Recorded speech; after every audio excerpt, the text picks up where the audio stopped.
I was probably one of the people saying, "Oh, this could be really game changing." Like it's disruptive. Really open things up for people really, like Mavnu. Totally. It could be really disruptive. It could really kind of hurt the. If it does what it's meant to do, and the operators were saying they're sort of behind this, some of them, it could be really disruptive, and it could be it could be a big threat to the incumbents, the likes of Ericsson, Nokia, and it's not really worked out. Basically, No. It's not. I mean, we've talked about this. So it's quite a strident headline in so much as you were saying vanquish the Open RAN threat. I mean, that seems to be you saying that Open RAN's just not really a thing. I think I think Open RAN has now gone from being something that was a threat to Ericsson and Nokia to being a technology that's now owned by them. Right.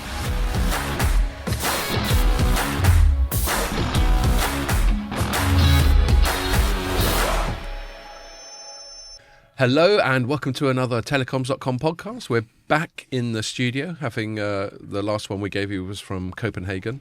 And this is talking about last one. This is going to be a last one for about 3 weeks because tomorrow I'm flying to Bilbao and I'm going to spend 2.5 weeks hanging around in northeastern Spain. Lovely. Where perhaps the most famous tourist spot there is San Sebastian. I think it's called Donostia. Donostia, yeah. Yeah, and that's famous for pinchos, which is just really nice, like tapas. On pinchos is, I think, Basque for skewers. Is it different from tapas in terms of the ingredients they're serving up? Or? The quality is just... The quality's high. It's a lot of the stuff that you'll be familiar with, like jamón serrano and manchego cheese and all that sort of thing, and olives and all that jazz. But it's really high quality, and it's just served in these pinchos, so it's just incredibly easy to eat. And it's got a weird X in it, hasn't it? The word pinchos. Are there lots of X's in Basque generally? Basques, yeah, they don't mind an X up there. Sorry, I forgot. Other recommendation. Have you had the cheesecake there? Lavinia. I might have, because I went there about 11 years ago, but it's a stag trip, so I've very dim recollections. The original Basque cheesecake. Right. It's unreal. It's like, the dogs. Yeah, fair enough. Anyway, you're going to enjoy this trip, and you're getting away. I'm going to be even fatter when I get back from it. Getting out before the schools break up as well. So well, that was part of the reason for it, because we can. Yeah. I don't have that option. Flights are a little bit cheaper, and maybe accommodation's a bit cheaper. So that's what I'm doing tomorrow. And so that means that you audience won't get a pod for 3 weeks. So I guess we better make this a good one, Ian. No pressure. The next one then? You what? The next 18th. 18th of July. Right. Okay. Yeah. We're recording, so we'll probably publish on the 21st. Okay. What else? Opening bollocks. Yesterday I went and saw Guns N' Roses at Wembley Stadium. The Pierre and Ian were chatting on our little podcast Teams chat that they were wondering that Scott's a bit quiet. Is he shouting at the U-bend? But no, I wasn't. I didn't hit it too hard. I mean, it's a good session. We got started about 3 p.m. and the thing wrapped up closer to 11. But sometimes when you spread it out, a good solid 8 hours. Yeah. But no, but I was drinking water on the way home, and I felt fine. A little bit jaded, but not very Guns N' hungover. Roses drinking water on the way home. You're supposed to be swigging from a bottle of bourbon or something. Well, do you know what? If they had, certainly my mate Gavs I was with kept trying to find shots, but it's very curated in Wembley. Right. Everything's quite pricey. They'll do like cocktail mixers, but it's like those pre-mixed sort of things. So you can't just be doing shots of JD. I think they don't want people going too mental. No. A few people definitely managed to sneak joints in there, which is interesting because they've got these bloodhounds. Right. When you're walking in, there's a lot of security, there's tons of people. They've got bloodhounds sniffing around. Yeah, the bloodhounds obviously can't be asked. But they didn't pick up on whatever the wacky backy I was smelling in there was. So maybe there it's you a go. dog-proof container that you can put it in, and there probably is. There probably are. I mean, I'd just be so scared. What if you got caught and then you've lost your ticket and everything? Yeah. Just so you can have a joint at a gig. But you can smell it, can't you? It's unmistakable. Oh yeah, totally. It's called skunk for a reason. And you were saying the mobile connectivity was superb, millimetre wave, high speed 5G. Right? No, it wasn't actually. Yeah, I did message you while I was there. So it's then E's not going to like this because it's the E sponsored stadium, but I definitely wasn't getting 5G in there. Right. I mean, I don't need. Was it good 4G though? Yeah, it seemed right. I mean, this comes up quite a lot. Did you download a whole bunch of stuff? Yeah, well, exactly. This comes up as a use case, doesn't it? These sort of stadium connectivity and all that sort of thing. And you do. I think it's kind of sad, actually. There's so many people. I mean, I filmed a couple of bits of it. Yeah. But so many people are holding up their phones half the time, just filming it. What are you doing with that footage? I know. Yeah, you can go on YouTube and see it from someone else anyway. I'll contradict myself one more time though. Remember when we went and saw Queen, and I filmed him playing "Love of My Life," that great ballad. Yeah, but you did that for a reason, because I think you wanted it.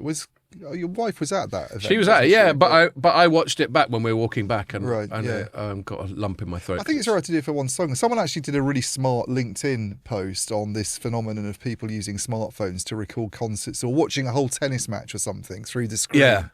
And like you say, no one's ever going to watch that because it's rubbish. And you're not going to watch it back yourself. You're not going to watch it yourself. And you've also ruined your own viewing experience because you're choosing to watch it through a screen rather than actually engage with the real thing. People who film fireworks. It's like, oh, you know what I want to watch? Yeah, that 4-year-old video of me. Yeah, I know. Yeah, I know. Do 20 seconds, maybe 20 seconds, and then that's it. Put it down. Yeah. Exactly. I mean, I think some of it, the motivations for doing so are varied. Maybe some people do want a keepsake. I think some people, there's quite a lot of exhibitionism, like, oh, look, I was at a gig. I was there, yeah. But you do one post, then what else? Actually, I read the Spectator did a really funny bit. We've got a chap who's a colleague of ours who's going to be on the pod later in the summer, who writes for Computer Weekly magazine, Joe Haller, and I think he's at Glastonbury this weekend. Oh, very nice. Yeah, I think it's a jolly. I hope I'm not giving anything away I shouldn't, Joe. And the Spectator, they wrote a funny bit about just how that the author's not going to Glastonbury and just listing all the reasons why it's shit. Right. And I thought one really funny bit they put at the end, he goes, I think I'll just stay at home and watch it on TV, which, let's face it, is what everyone who goes there is going to be doing anyway. Because unless you're right at the stage, you're watching the big screens and all that sort of thing. So you need to feel the vibrations from the speakers. Yeah, I mean, you've got to be very close. In something like Wembley Stadium, it's a massive venue. You can't really make out Slash and Axel and all that. Yeah. You're mainly looking at the screens. Yeah. I did a few, I think when we were at the Paul McCartney event, I recorded a few bits and pieces. Yeah. I suppose just to, it's more of that I was there, look at me being that's, there. That's fair enough. But I wouldn't want to do, photos. You see these people, like you say, who literally have it up all the time, the whole concert's Just recorded. bring a fucking tripod. The whole match or whatever. Or put it mountain on your head. Yeah. Use the meta glasses. That's actually a really good innovation, I think. And then you block the view behind you. Well, actually, this is quite a good segue because I haven't been doing much writing this week. One is because I took yesterday off to go and see Guns N' Roses and do a bit of preloading before that started. And then on Wednesday, don't get that top one, that won't be so cold. On Wednesday, I was hosting Nokia's UK and Ireland Tech Day. So it was like, I was actually there on stage, sort of being a bit like I did for that Omdia thing I did a few weeks ago. Moderating. Yeah, moderating and introducing it. And I don't know, I mean, I think they brought me in just to bring a bit of like journalistic informality to it all. It's kind of like being on the pod, but without swearing or drinking beer, or in Ian's case, spraying beer all over the desk. What did you do with those? These are a bit lively. Did you kick those beers up the stairs or something? It's a good thing I got some leftover napkins, isn't it? Mucky pup. So I did this Nokia Day, and that was great. I want to give. I really enjoyed it. I want to thank Nokia for inviting me, especially Liz Hunt, Nigel Abraham. Have I got your surname right, Nigel? I gave myself a little script that I was sort of looking at on my phone. I wasn't reading it verbatim, but just to make sure I covered things. And when I was introducing Nigel at the event, I'd lost my place, and so. And I just had to style it out and just admit that I'd lost my place and just pause for a sec. Luckily, I found it. That I don't think the pause was too awkward. Yeah. And Paul Alexander. So thanks to all three of you for organising that. A couple of other Nokia shout-outs as well. I bumped into a lady called Els Bart, who was doing a presentation on quantum security and all that sort of thing, quantum safe networks. Oh, I think Teresa. Yeah, my Teresa wrote a colleague. good piece about that Yeah. recently. Yeah. And it's great chatting to you, Els, and we chatted, Els, about you coming on the pod. So if you listen to this, there's a little reminder: get the sign off from your comms people. And I think Els would be great. She's just a good laugh anyway, but she obviously knows a hell of a lot about some quite arcane stuff. So I If think we got it'd be an her on, interesting we chat. probably need to get Teresa on as well because she knows a lot more about this. I know quantum that stuff might be than I interesting. do. Yeah. Um, I don't know. that'd Yeah, I be- don't know how that'd we'd be- pull that off. Anyway, yeah. we'll cross that bridge when we Yeah. come to it. And someone else from Nokia, Sandra, who's our number one fan of the pod. First bumped into her. I don't know if you remember, Pierre. We bumped into her in Network X. Sandra from Nokia, Irish woman. Oh yeah. Anyway, she said hello when we had a couple of beers at the end of the event, and continues to be very nice about the pod. I said, so thanks, Sandra. And I said to Sandra she should come out and have a beer with us after the pod one day. So Yeah. there we are. That invitation's official. I think she might live in Ireland though. So when you're over here, let's coordinate. And one last little thing I wanted to say from that event was I chaired a panel. And one of the people on the panel was Gabriella from BT, Oh, yeah.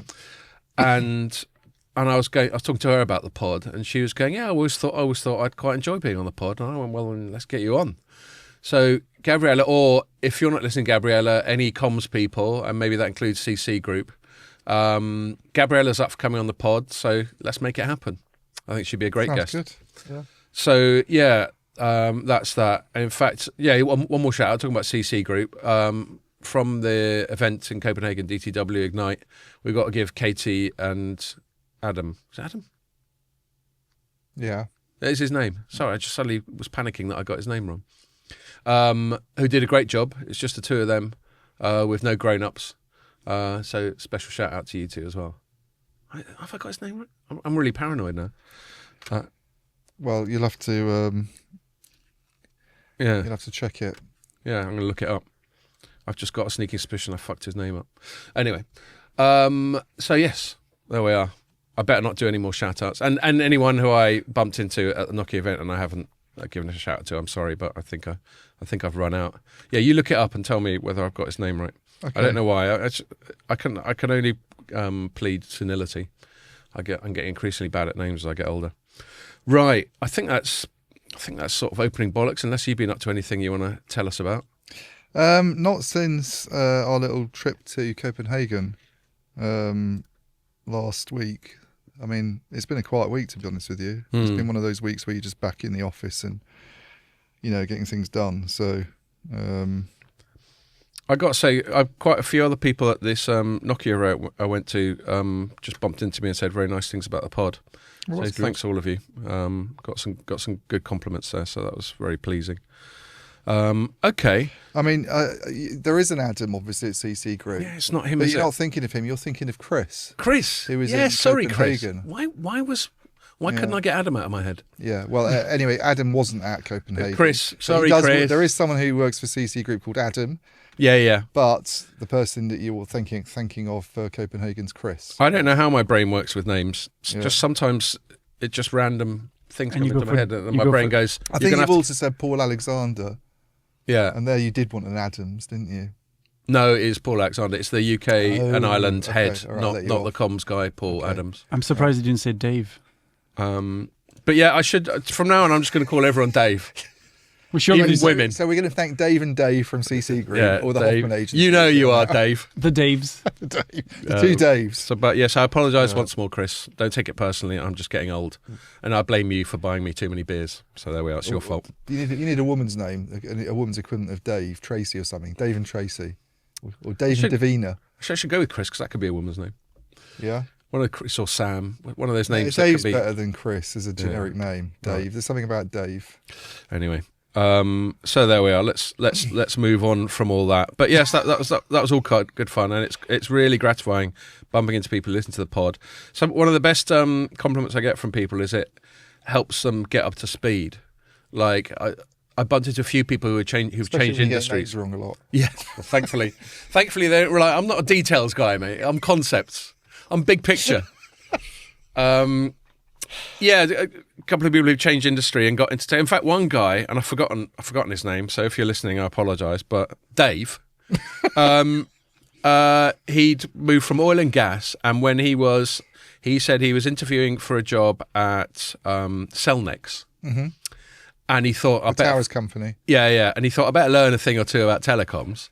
And one of the places he went to was our podcast to get up to speed. Nice one, Dave. Yeah, nice one, Dave. Okay, right. Let's quit while I'm marginally ahead.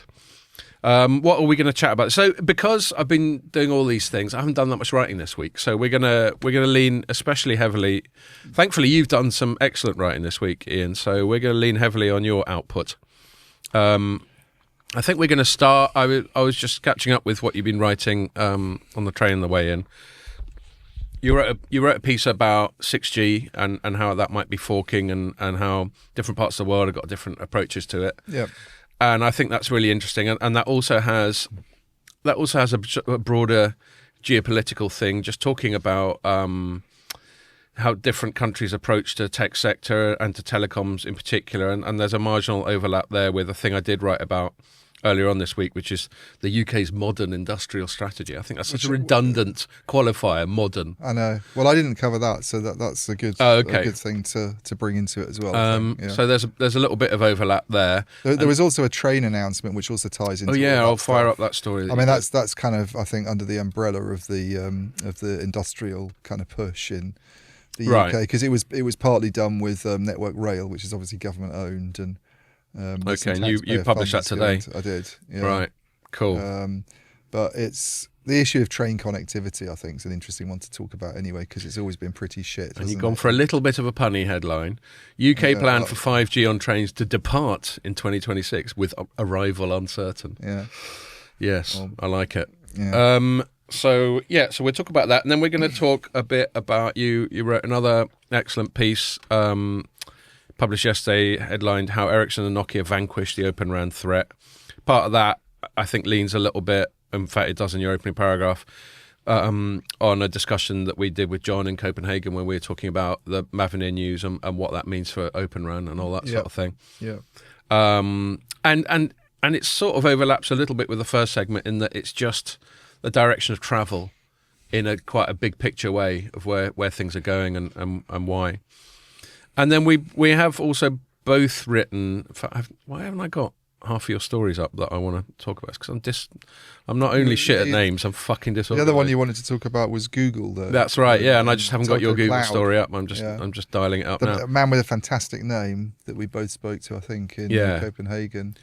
Angelo Libertucci. We reckon he's not the painter.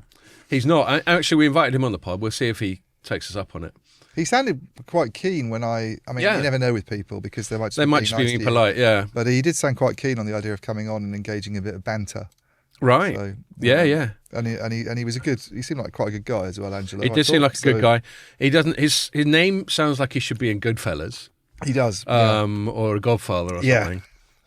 But he doesn't come over like that. So Angelo Five Fingers Libertucci. Yeah. Angelo the fucking Cloud Libertucci.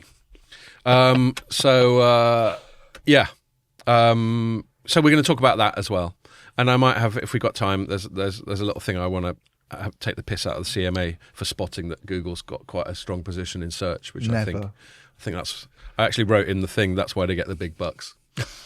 So that's plenty to be getting on with. Why don't I start, as A, I've banged on a lot, and B, we're leaning heavily on your output, Ian.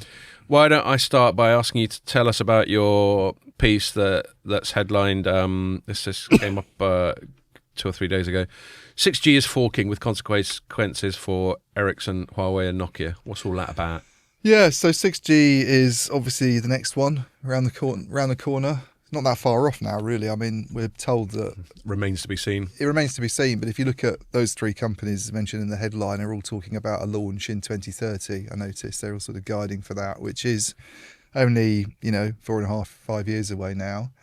I mean, it's come around quickly, hasn't it? Already that we're halfway through 5G. Yeah, well, I won't interrupt you, but I've got a feeling... it's going to be a non-starter. But that's an interesting thing that it might be a non-starter. I mean, if you talk to people like Howard Watson, at BT, he always pushes back on the idea that it should be a 2030 launch, and I think there are. I mean, this is the essence of the article, really, is that I think the appetite for a new mobile generation in certain parts of the world is much weaker than in other parts of the world. And, yes. And it's perhaps the sorry to butt in and preempt your piece, but perhaps the strongest appetite is in China. Yeah, and I think the appetite maybe everywhere is a little bit diminished compared with 5G, but I think you're certainly seeing this sort of two-track approach now to 5G, and this is something that actually comes from people involved in what's going on in the standardization process now are kind of recognizing this. So that piece that I wrote, there's a few people who were sort of interviewed for that, but a couple of them were a lady who I actually met in Copenhagen, but did a very sort of un-DTW-like interview with her because she's head of the NGMN. The NGMN's the Next Generation Mobile Networks Alliance, and it's basically like it's like a club of big operators, and it's their sort of input, I guess, into the standardization process. Right. And so it's like a similar collection to you might see in the GSMA, but with a much more narrow focus. Yeah, I guess. Yeah, it's not. Yeah, it's more like they're very involved in saying what they want of standards to the vendors, kind of thing. I think is where the NGMN Alliance is coming from. So don't just fucking come out with something and call it 6G if it's no use Yeah, to us. for instance, she was quite clear on the distinction. I mean, I asked her a couple of questions about spectrum because I've written quite a bit about 6G spectrum recently. As we've talked about it before, I think, on podcasts, this sort of upper 6 gigahertz band and this sort of thing. And she was like, that's not really what we do at the NGMN Alliance. We're more about sort of feeding input into the vendor community, if you like, and the 3GPP about what requirements we want. So they'd issued this white paper. One thing to note about the NGMN Alliance, by the way, it's not a European group per se. It's based in Germany.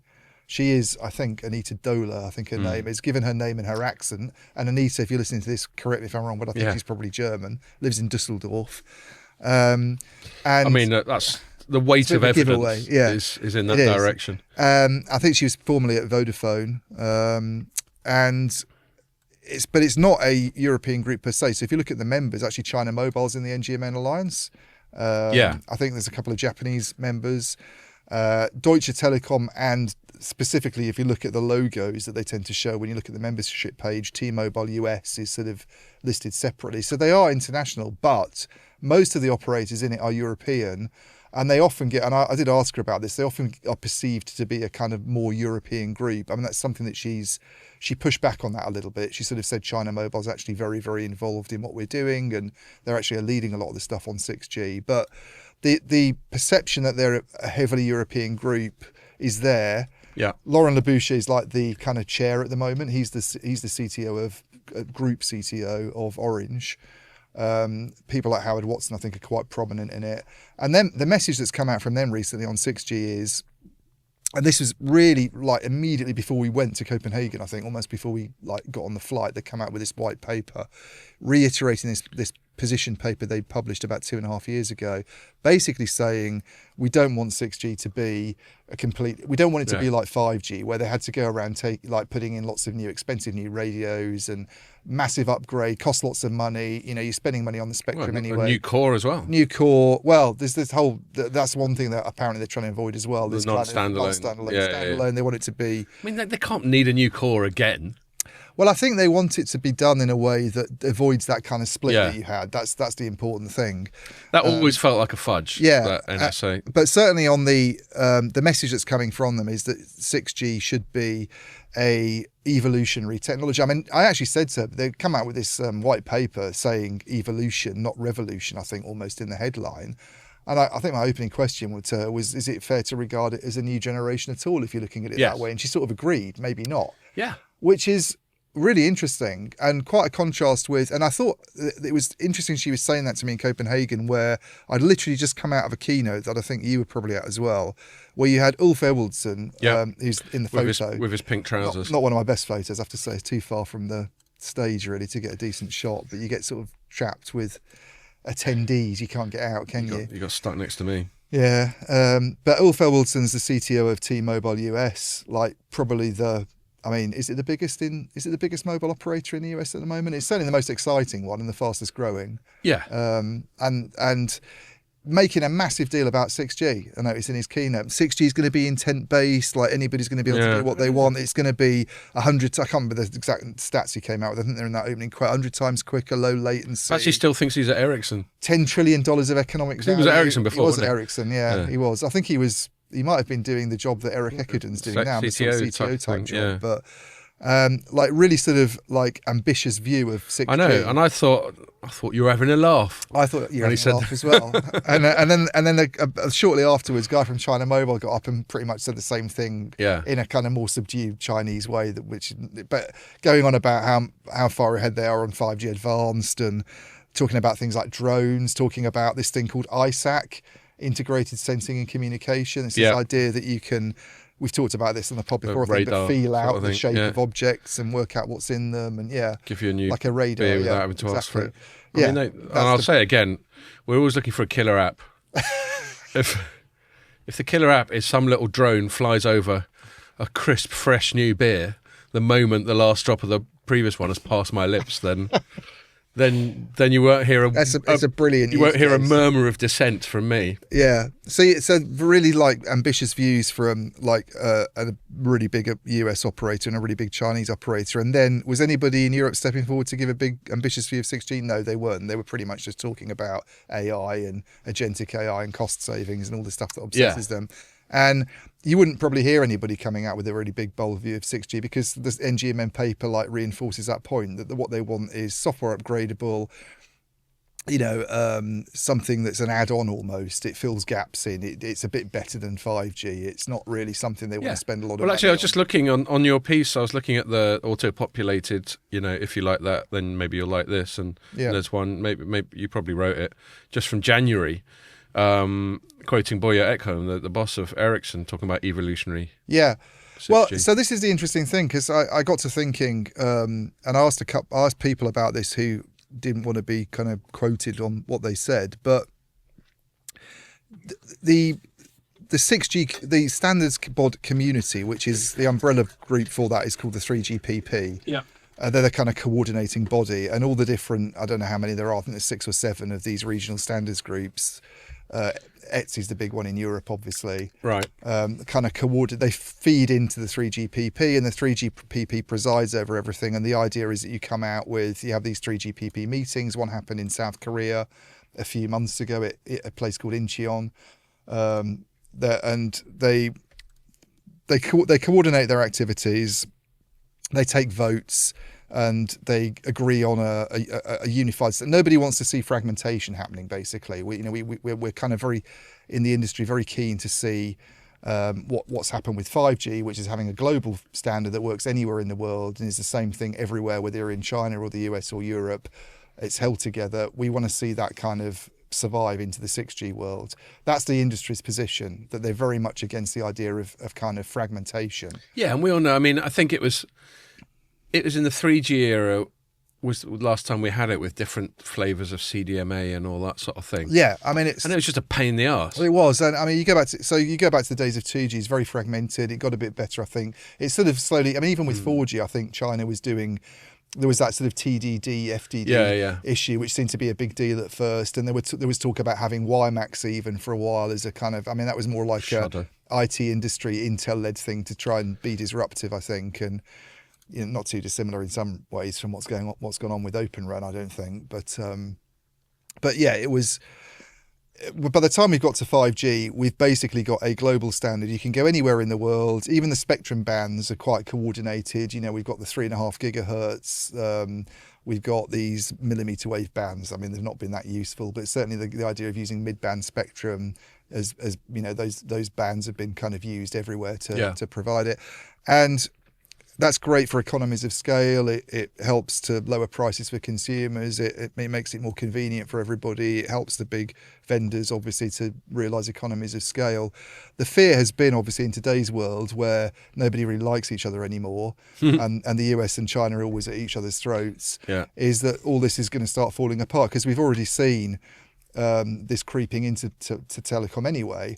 And there's this fear, maybe, and you talk to people like Boyek at Ericsson, the only interview I ever did with him, it was a one-to-one interview, that's pretty much all we talked about was China and the possibility that the standard might fragment. And he was like, it is a risk and it wouldn't be a good thing in his view. But the industry's position is they definitely don't want that happening. I think the fear at the moment is not necessarily that it will fragment. It's just that because you get these different objectives in different parts of the world, so the US and China wanting, having a much more ambitious vision of what 6G should be in terms of things like ISAC itself. Yeah. Anita Dola of the NGMM was quite downbeat about ISAC, not in the sense that it's not a game-changing thing and it doesn't throw up some really interesting and fascinating use cases. It's more like, will the operators be able to make money from it? And if they can't, are they going to be, interested in spending lots of money on equipment that supports this stuff? And therefore, there's less of an appetite for it. I mean, the economic reasons for this are obvious. It's like, this is an industry issue, the fragmentation of Europe, lots of countries, lots of government bodies, plus the European Commission, 4 operators sometimes per market, plus a bunch of MVNOs. It's been hard to realise economies of scale. Yeah. I mean, I don't go along with all the arguments on this, but certainly it's a much more fragmented market than you have in China with 1.4 billion people and 3 operators and the government pretty much sort of guiding things and making sure everything's kind of going along in a kind of coordinated way, or the US even with whatever it is, 350 million people and again, 3 big operators. It's been much harder for the European telco community to realise decent returns and to kind of make, that's what we constantly hear about. Which is why, we often hear these complaints about 5G not being as widely deployed. Therefore, the appetite's not as great for investing in 6G, and therefore you have this sort of lack of ambition, you could say, when it comes to 6G compared with China and the US. But the interesting thing for me, from why this might affect the standard and the development of the technology, is we've already seen geopolitics affecting what the vendors can do in different parts of the world. So Huawei is now making most of its money in China. And pretty much cut out of Europe, or is increasingly being cut out of Europe. And obviously been cut out of the States for a long time. And has been cut out of the States for a long time. If the appetite for 6G is strongest in China than it is in any other region of the world, Huawei naturally has a much bigger incentive, you could say, than operators that are shut out of the Chinese market. And that's what's happened with Ericsson and Nokia. But in the same way that Huawei's been restricted in Europe, Ericsson and Nokia have been kind of restricted in China. Then the appetite for investing in 6G and for making it a much more ambitious thing and having quite a radical agenda is going to be much stronger within Huawei, naturally, than it is within Ericsson and Nokia. So the points that Boyek is making in that piece that you're referring to that went up in January about we want this to be an evolution. It's really not surprising that he'd be saying that, I don't think. They did try and get into China and establish themselves in a much bigger way under Ecom, I remember back in sort of 2017. Well, he did all right for a bit. They did all right for a bit. Until it really kicked off. Yeah. And the geopolitical And it side. hasn't really gone anywhere. So he's now basically dealing with... Now, I don't think it's as bad for Ericsson as it is for Nokia. Ericsson still has this huge, a bigger presence now actually in the US than it's probably ever had. You picked up on this point when you last wrote about their earnings, that their first quarter revenues are 45%. Very skewed. I didn't even realise it was that high. A growing proportion as well. Until you said it, and then I looked in the documents. It's like, wow. For it to be that high. Their market share in America, even on their website, I noticed if you look up Ericsson in the USA, they're quite blatant about saying what their market share is. They sort of say it's more than 50%. Stefan Pongratz at Deloro saying in North America, which obviously includes Canada as well, he puts it at between 50 and 70%. Yeah. They have deals with all the big US telcos now. And if Ulf Ewaldson at T-Mobile and Verizon and AT&T have a much more ambitious view of 6G than European operators have, then it gives Ericsson some kind of incentive to go along and provide that, yeah? If you're going to buy our 6G technologies, then we'll make more investments in it. When I was reading your piece and I was just contemplating it, I was thinking, firstly, I'm going to put my cards on the table. If the telecoms industry starts trying to hype 6G, I'm going to take a fucking run up at them. It's already happening. I know, but if the hype cycle, it will happen. It's inevitable. Yeah. When the hype cycle kicks in, I'm going to... I'm gonna take a lot of convincing that the hype is justified. Yeah, totally. Yeah. So I was pretty skeptical during 5G, and as were you, and I think we've both been pretty much vindicated. Yeah. In terms of the hype delivering, and 6G, no one's come up with any new use case. The point you're making. ISAC's the one that to me sounds different, and the appetite for that seems to be a lot stronger in China than it is anywhere else at the moment. So that was another point I wanted to make that I was thinking about on Radio Peace is because technology on the whole has become so politicized, and because there's just this constant geopolitical pissing competition between America and China, and I think it leads to some bad incentives. Like I was chatting, I think it was at the Nokia thing, and I won't name them partly because I can't remember. I was chatting to Dave at the Nokia thing, and I learned that they've got a real problem with data center overbuild in China. Right. Like fiber overbuild here. A bit like that, yeah. And it's for different reasons. I mean, that's a different chat about why we've got fiber overbuild. But a lot of what happens in China, I don't care. We're very balanced in our coverage of Huawei. We don't go for the standard. Anything that's Chinese must intrinsically be dodgy and hostile to Western interests and all that sort of thing. But I'm not naive either. And the state does have a more proactive, totally authoritarian role in the private sector in China than it does in the West. And so they will have been encouraging certain things. And obviously we've got the AI arms race going on right now. And AI is basically underpinned by fucking great big data centers the size of Wales or whatever the official one is. It's either the size of football pitches or Wales. It depends. The size of Wales is normally how much Amazon rainforest. Size of Wales, as in the country Wales. Yes, all Wales. Maybe that's why DeepSeek's logo is a whale. And so everyone's building a fuck ton of data centers, which is why Nvidia shares are so mental. Actually, I was chatting about Jensen Huang. Someone was mentioning him, I think, when he was at the thing that we've spoken about that you reported on at the UK Tech Week thing. Yeah. And I actually, any public statement that, and this reminds me of another thing I wanted to say about your story. They're closing in on 4 trillion. God's sake, really? 3.81. God, so are they the biggest? Oh, yeah. The biggest, absolutely, by market cap. Yeah. By a little distance now. Microsoft is under 3.7, so yeah. God damn. There was a big rally this week in particular. But Jensen Huang, he's insatiable. I mean, to be fair to him, he's been very patient. I've been writing about him for 20 plus years, when he was mainly just taking shots at Intel as being a sort of a plucky underdog in the gaming PC space. But now he's there. He's at the top of the hill. But you will not get a single public utterance out of Jensen Huang that doesn't fairly blatantly and unsubtly say people need to have more data centers, i.e. give me more money. I.e. buy more fucking H100s or whatever. So I'm finding him a little bit boring that way. Jensen, you need to refine the message a little bit. It's just too transparent. And he's sitting there going, yeah, Scott, I've got $4 trillion, so why don't you shut the fuck up? Which is fair enough. But, there we go. And that reminded me another thing I wanted to say about the Ulf Ewaldson messaging. I sometimes wonder when people join T-Mobile US, whether they're all this sort of lingering John Ledger. Yeah, I thought that. John Ledger thing. Everyone's got they've got to wear pink, and they've got to use this hyperbolic language. Was it Neville Ray? Or they got to use this hyperbolic language, and it's all very gung ho, isn't it? Yeah, it's almost like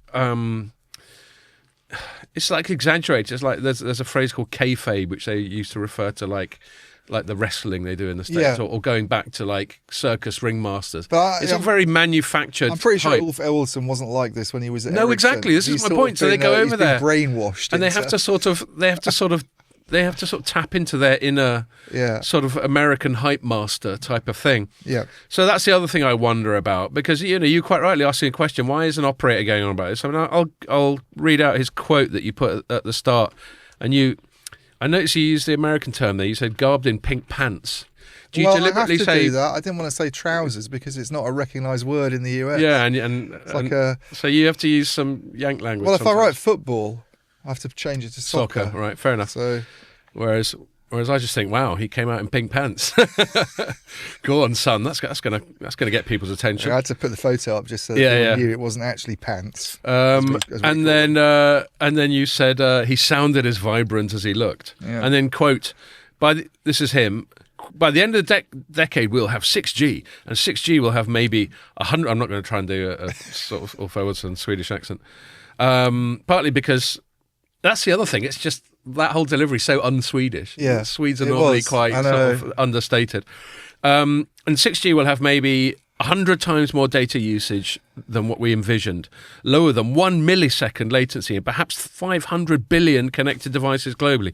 Now, among all that hyperbole. What was the last bit in that paragraph as well? The value that you attached. Oh yes, to it. yes, and it will create maybe $10 trillion of economic value. I mean, he's just pulled that number out of his arse. Yeah, it's just Mickey Mouse numbers, isn't it? That really, but those other ones that he said. So he's talking about the data pipe. He's talking about latency. Yeah, and he's talking about massive connectivity. So they're all 5G things. They're all 5G talking points, which arguably were 4G talking points as well. I mean, we had massive machine type in 4G. 4G was the significant improvement in terms of mobile broadband. Yeah. And I think it was only in 5G that we started banging on about latency more. But a lot of, the use cases for latency, you and I are so jaded by people talking about VR and shit like that we just... Yeah, I mean, I think the sub 1 millisecond latency just isn't there. The use case for that just isn't there. You talk to people in the... Well, it's autonomous vehicles, really. I think it's still autonomous, but even autonomous vehicles, does it... I mean, why does it need sub 1 Battle millisecond? Bots. Fucking Terminator, that's what it's for. The latency at the moment that you get with 5G, I think, if you talk to people in European countries, latency often is actually to do with the size of the country, I think. Yes, just physical distance. Physical distances. If this is one thing about Europe is that every operator has its own core network infrastructure, and has put IT resources in certain places. And I think it was someone from BT on the business side who at a conference, it was the London Tech Week actually. Who's the guy who's CEO of BT Business? Is it Baz? Not Baz. Yeah. No, not CTO. Not CEO. CTO. Oh. Anyway, I think he was saying that latency. They've definitely got a Baz. Latency from London to Scotland is actually not a problem. You don't need that big. Hundreds of data centers, little mini edge data centers around to support these sorts of services. You just need one or two in a country the UK size.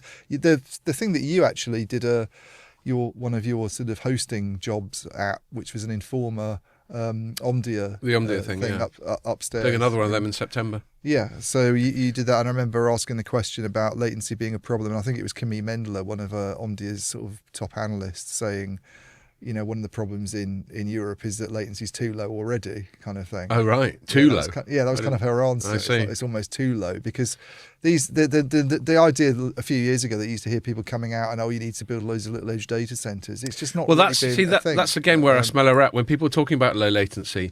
Is that code for saying spend loads of money on edge? Yeah, it's great for server companies. Yeah, on edge servers. Yeah. And by the way, before I forget, we're talking about BT. Another person I bumped into at the Nokia thing, who it's the first time I've met him face to face, but I've mentioned him on the pod a few times. Kevin Holly.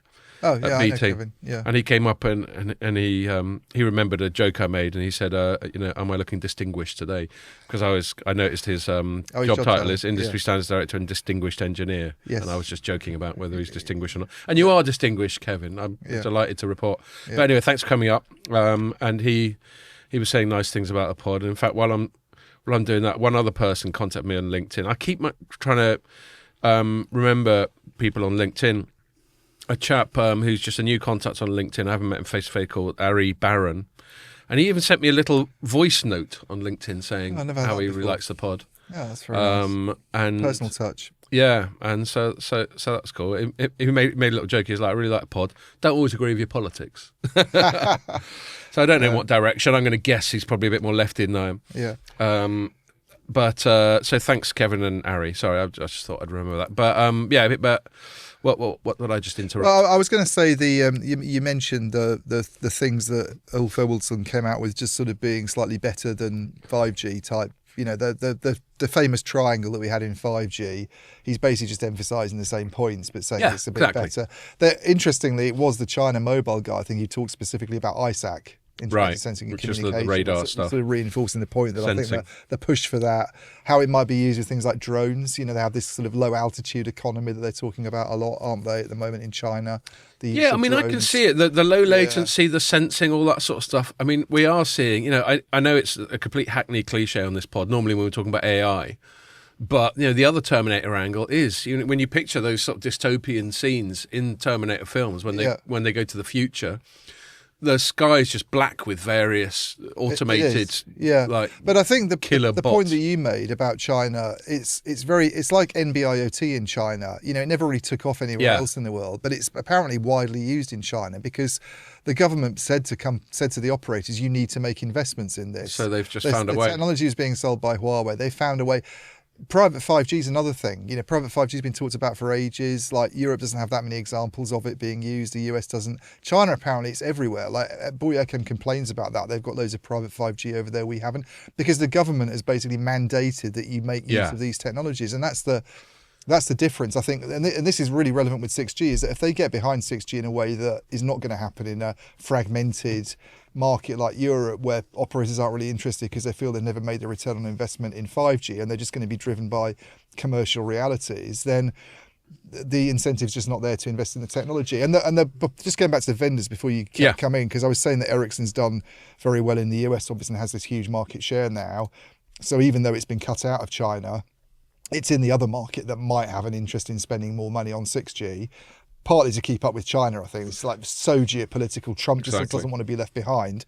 Where's Nokia left with? I mean, I don't want to be nasty to Nokia because I think and I keep saying this, but I think they're in such a much better position now technologically than they were a few years ago. But for one reason or another, they don't have a big presence in the US anymore because they've lost contracts with Verizon and AT&T in the last few years. Their only big customer there is now T-Mobile. They don't have much business in China for the same reason as Huawei not being in Europe, Ericsson not being in China either. They're very, very heavily dependent on, there are obviously other regions of the world that we haven't talked about. There's Japan, there's South Korea as sort of leading kind of mobile tech nations, you could say. That there's Africa, there's other kind of countries in Asia. But a lot of it's driven by what's going on in Europe for Nokia these days on the mobile side. The two big economies that you feel might drive 6G, they're not really as involved in as the other two. No, I agree. I think Nokia's actually said, it wasn't just because I was there as their guest, but I said at the end of my stint of being up on stage at the Nokia thing on Wednesday, I said, bear in mind we were talking, the theme was like networking for AI, but like one of the people there was a chap from Nscale who we went and had lunch with, and so while it wasn't official, it was much more of a sort of fixed. Is that Dave? That's Dave. No, I think it was Carl. I think I remember his name. Right. It was more focused on the fixed part of Nokia that day than the mobile part. And I said at the end of it, I think Nokia's really well positioned. And I said it sincerely because for things like data center interconnect and all that sort of thing, they just promoted the Infinera guy to be the new head of their... I didn't write about that, but I didn't see that coming, that Federico Guillen, who was head of their sort of network infrastructure business, was going to leave. No, and I flagged it up to you when I saw the press release, and I just thought it was telling, knowing nothing about the circumstances of leaving, to the best of my knowledge, he's just gone off to spend more time with family or whatever. Yeah. But the fact that they've just acquired Infinera and now they've got one of their most senior execs is from there. So they're strong on data center interconnect and a bunch of other fixed opportunities. And I think we've touched on in the past. They're quite well positioned. They've done some other strategic moves like in defence. Yep. They're quite well positioned. But we've got an open invitation for Tommy Wheater to come on and tell me I'm full of shit. But it feels like the mobile side is now, not flourishing in the way that the fixed side is for Nokia. Yeah, and I guess the mobile industry's just not been in a good position anyway. I mean, that's one of the things is that we've... Yes, in many ways you'd rather be Nokia than Ericsson because at least they've got exactly. I mean, Ericsson's done okay because it's picked up market share at Nokia's expense, but Ericsson's revenues are down. Nokia's are down because it's lost market share to Ericsson because mobile's so important to it. But at least they've got this fixed business that's actually thriving. They've bought Infinera. they're in a really good place in that kind of data center interconnect space. That's something that Ericsson doesn't have and probably will never have. So, but I think the theme of the piece, just coming back to the piece, is really this idea that even though we're not seeing at the moment, and maybe we won't see a kind of actual fragmentation of the 3GPP itself, and a kind of different approaches being taken and different standards emerging. The challenge for the 3GPP, and this is a point that was made to me by a guy called Adrian Scrace, who you might know, but he used to be CTO for Etsy. He's retired now. Oh, okay, right. He's not really retired. He's still sort of getting involved, consulting stuff. And he said the challenge now is you've got these massively differing needs of like two regions that want to be quite ambitious about 6G, like China and the US, and then a Europe that is much more conservative in its approach and is talking about software upgradability. Can't say it, too many beers, and not having to tear out all the hardware that they've installed and just basically viewing it as an evolution. How do you accommodate all of that within a standard? How do you accommodate those extremes and everything in between without preventing it from bifurcating? Yeah. And at the same time, by the way, Anita Dole is saying, and this is something that I think the 3GPPs emphasise, is that they actually want fewer options. That one of the problems that they had with 5G when it came along is that there were too many different choices that companies could make in terms of how it was implemented. I mean, the NSA-SA thing, the non-standalone standalone thing, sort of figures in this to a certain extent, I think. But they want to avoid this idea that there's too many architectural choices. So that's almost a contradiction. You want to do that on the one hand, but on the other hand, you're having to accommodate all these needs. One country being interested in things like ISAC, others wanting an evolutionary approach. It's incredibly challenging, I think. Just thinking about it, I've said this before on the pod about this sort of forced 10-year cadence we have with the Gs. Yeah. That only really got established with the 3G to 4G thing. I don't know if 3G came along 10 years after 2G. I don't know if we were even calling 2G at the time. I think the Gs only really started with 3G, probably, yeah. But anyway, we wouldn't have needed to have this non-standalone, which for people who... As I'm learning every time I bump into someone, we get quite a lot of people listening to this pod who aren't necessarily that au fait with telecoms, and they find it a useful way of getting up to speed.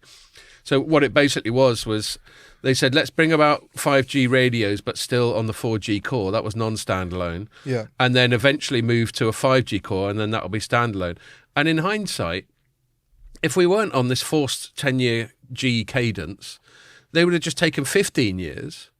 There would have been a 15-year gap between 4G and 5G, and they would never have had to have had NSA. And then and that's one of the reasons I'm going to be very impatient with people banging on about 6G as this decade continues, because it's just a forced thing. Yeah. And one other point on that, and I'm going to move on to your other story and then some other stuff because we're already an hour in. I'll push back a little bit on the forced thing. Well, put a pin in that. Put a pin in that, and do push back. Let me just get this off my chest. Is sometimes, when you've got these geopolitical drivers, or you've got this, what I consider to be an artificial 10-year cadence, and then you're talking about, is China going to be ahead, or is other places going to get left behind? I just wonder sometimes whether we're doing too much technology for technology's sake. Yeah. And what if China was ahead on 6G, but it wasn't doing anything particularly fucking useful with it? Then all they've done is waste a lot of time and money on something where they're winning the pissing competition, but the practical reality of winning that competition is minor. Yeah, well, I think I covered this sort of later on in the story a little bit. It was like, this idea of viewing it as a race, which is something that people like Dean Bubley would massively push back on. It's like, well, if we're lagging in 6G and we don't have the same ambition as China and the US, do we really care? Yeah. It's not like those. Does that mean we've lost? It's not like 5G's necessarily led to anything great that 4G did, and even in those other countries, okay, you can say we don't have 5G as widely deployed at mid-band level as China does or as the US does in Europe, but are we really any worse off by that? We've still got great 4G availability, so is it really to have set us back? And this is a thing I talked about with Anita at the NGMN as well, this William Webb idea. Interesting. William Webb's obviously it's not a surprise because he's a professor and he's quite well known. But I think she mentioned his name and Adrian did as well. I mean, everybody's people in telecoms. Everybody's very aware of his research. They'd never heard of him until he came on the podcast. Of course, but his research and his ideas about data traffic growth slowing are things that get talked about obviously a lot. Well, he was on it this week because Ericsson did their mobile report. They did, yeah. And I think at the moment it's everybody's kind of signing up to the idea that it's slowing down.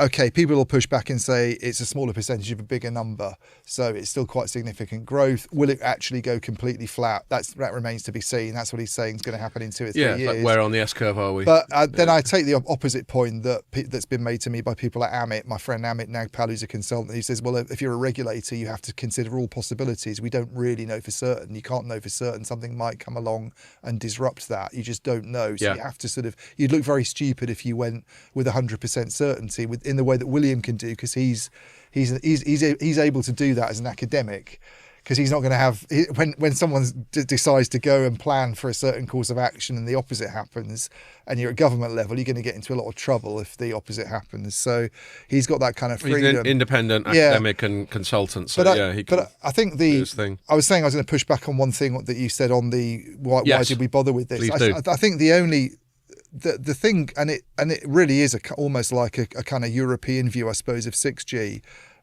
is what's been the use case for 5G. The use case for 5G really has been sort of taking pressure off networks, and this is a point that if you talk to, so Amit has made this point to me a lot, because he goes and the work they do is actually specifically with regulators and operators. So they see capacity levels on networks and they see what's happening at a kind of engineering level.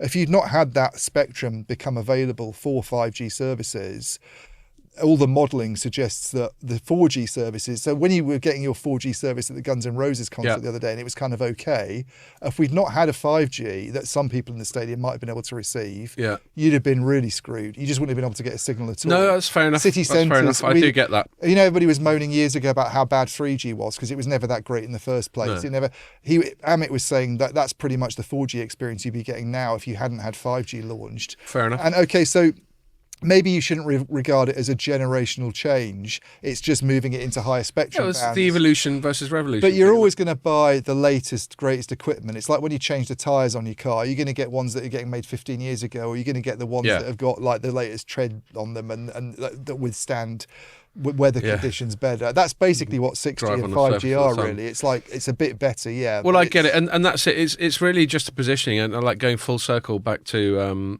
Ulf doing his John Ledger impression. It's just, we know that there's tons and tons of very clever, highly incentivized people constantly looking to innovate, and it's great. And actually, to the point with China, where we should have a bit of geopolitical anxiety, is that China is apparently exceptional when it comes to the number of high-level academics and engineers and boffins that they've got tinkering away in labs with test tubes and bubbling cauldrons, and fair play to them. Part of it is, I think, a cultural thing in East Asia on the whole, or not even East Asia, just a lot of parts of Asia. Education is put, I think there's an even bigger premium on it than it is here. And so you just got a lot of very I think they're quite apathetic these days here, whereas I think they're more sort of energised that they're the kind of people taking in charge of the direction. Indeed, and they feel competitive about it. And I think technology, and I think that's one of the reasons the Yanks have come down so hard on things like chip development and all that sort of thing, which seems to have worked. In fact, we quite often mention Richard Windsor, who wrote an interesting thing. He wasn't necessarily saying anything new.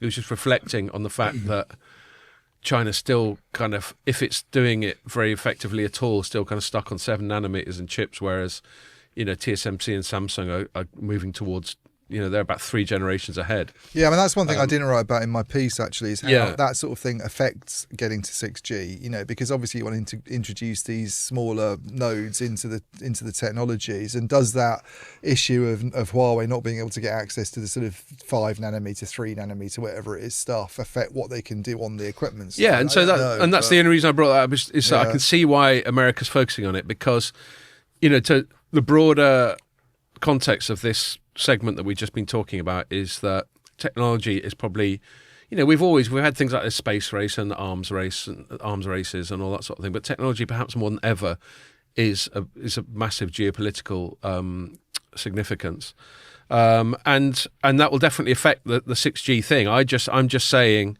that, and you seem to partially agree. What if someone does win the 6G race? So what? Yeah. And what even. It would only matter if it was of some of this wacky stuff that gets talked about, like ISAC, turns out to be a huge money spinner and like economically really significant, maybe. And then all of a sudden we don't have that because we never got behind it in Europe, and Chinese economy is doing really well. And then I guess, yeah. But and the other one to be seen, doesn't it? And the other one that governments will be thinking of is military technology. Yeah, well, so back to the Terminator thing. That's massive. If suddenly they see that one component of future military technology is a certain degree of advanced connectivity, maybe with sensing, and obviously ISAC low could latency. be huge in military. Yeah, and then low latency for obviously coordinating swarms of drones and shit like that. Like the Chinese can already do with those amazing sort of drone firework displays they do, where you have this lit up dragon in the sky and shit like that. So that's where it's going to get a bit tasty. So I guess that's where I'll believe the hype, but with a heavy heart, because if 6G becomes about an arms race, then that'll be a bit depressing. I mean, it'll be interesting, but it'll be a bit depressing. Give us a lot to write about, though. It certainly will. It certainly will. If AI is not writing about it instead. Give me an opportunity to refer to Terminator for once. Before we move it on, there was a sort of overlapping one that you wrote about. I think we'll keep it brief because we spent quite a lot of time on that story. But you did write, published today. I guess it's just in the broader heading of sort of national comms strategy. Yeah, but I think I think before we talk about that, you should maybe talk about the industrial strategy stuff a bit. Okay, a little bit. I wrote about that. One of the few things I wrote about this week. The government came up with something called the UK's modern industrial strategy, which I took the piss and said that modern's somewhat redundant, because what is it going to be, an old-fashioned strategy? Victorian. Do you know what I mean? Yes, we're going to invent the locomotive, and I'm sort of moderately sceptical, just because I'm sceptical about the state and politicians and all that sort of thing. But on the flip side, and my real skepticism is like, well, let's see what actually comes of it. You can make these big proclamations and they throw money around, and we've got 10 zillion for this and 10 zillion for that, and you wonder how costed it is and whether that money will ever actually turn up, or whether the whole thing's just like vaporware. Yeah. But having said that, I suppose it's good that we're having a go at having a strategy. It's better to have a plan, even if you're sceptical about the effectiveness of it, than to not have one at all. So, fair play to Labour government. At least they're putting some effort, even if it's just lip service, into trying to sort of catalyse our tech sector, which is basically what this, the subhead of this is, supporting UK tech innovators. So again, this is where my libertarian side, I bristle a little bit, because really all I want government to do is stay the fuck out of the way. And just let people. And actually, there's some bits in my write-up that talk to that. Let me just quickly scan down. So there's a few quotes from various politicians.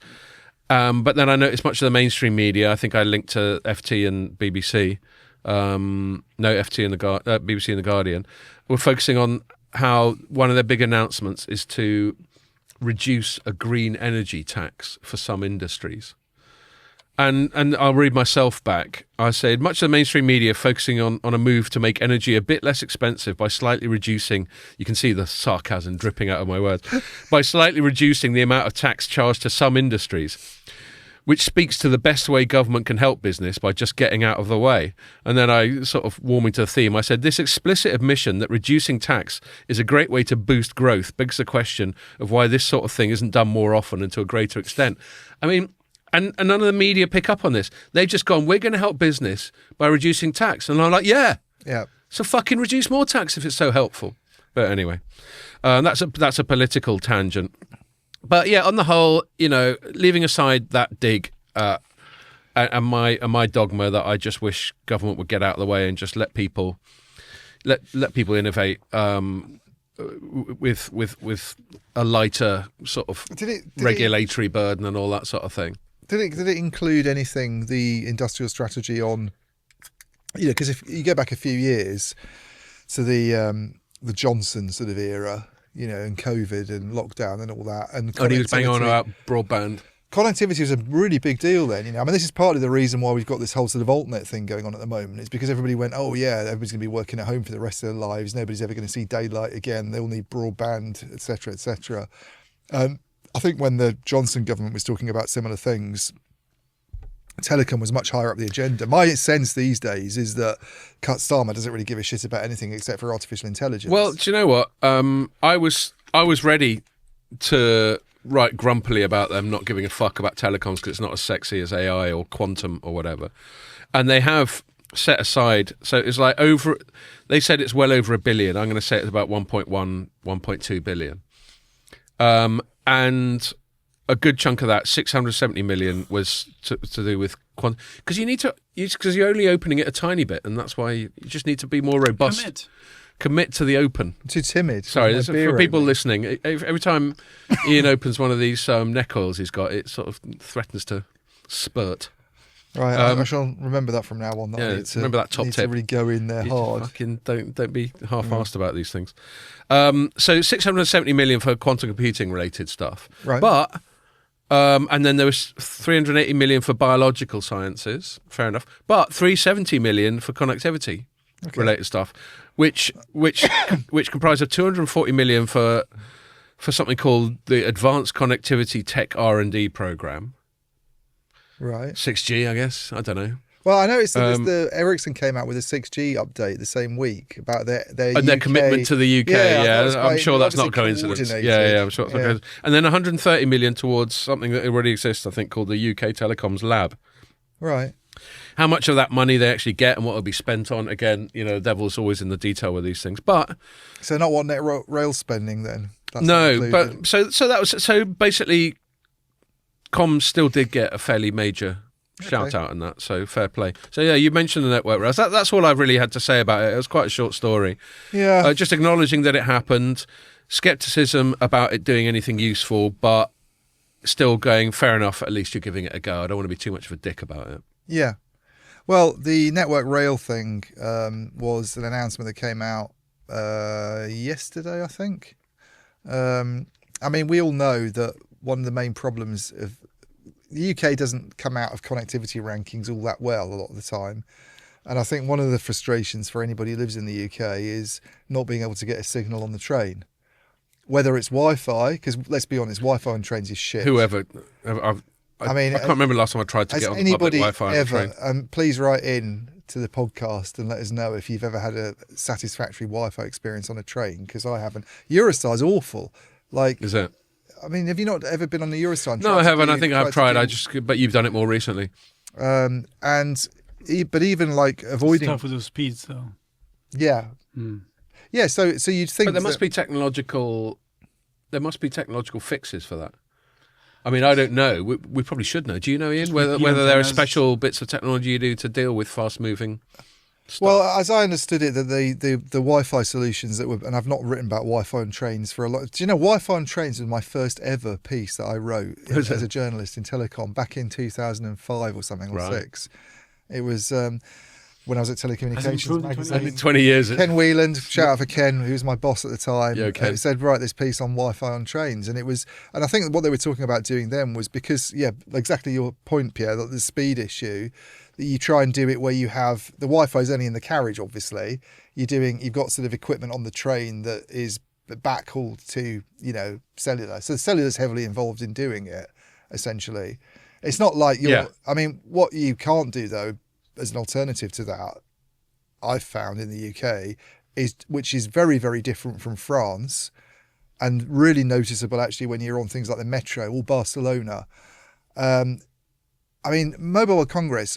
Whenever I was travelling in the morning, and I'm on the, it's called the metro there as well, isn't it? I think I'm going to get a 5G signal really well and check all my emails, go over stuff. You could even work on the laptop. I mean, you only got 10 minutes on the train anyway. But yeah, you can check all your emails and get and speed. You're deep underground, it seems. And you apologise for whatever you did the night before. Totally. Same in France. Like Yeah. I've been on the metro not that long ago, and I remember sort of like looking at emails while I was there. Like it's always been an issue in on the underground. I mean, they're trying to deal with that now. We had Bolden Networks on, didn't we? Actually, not that long ago on the pod, talking about their involvement in that.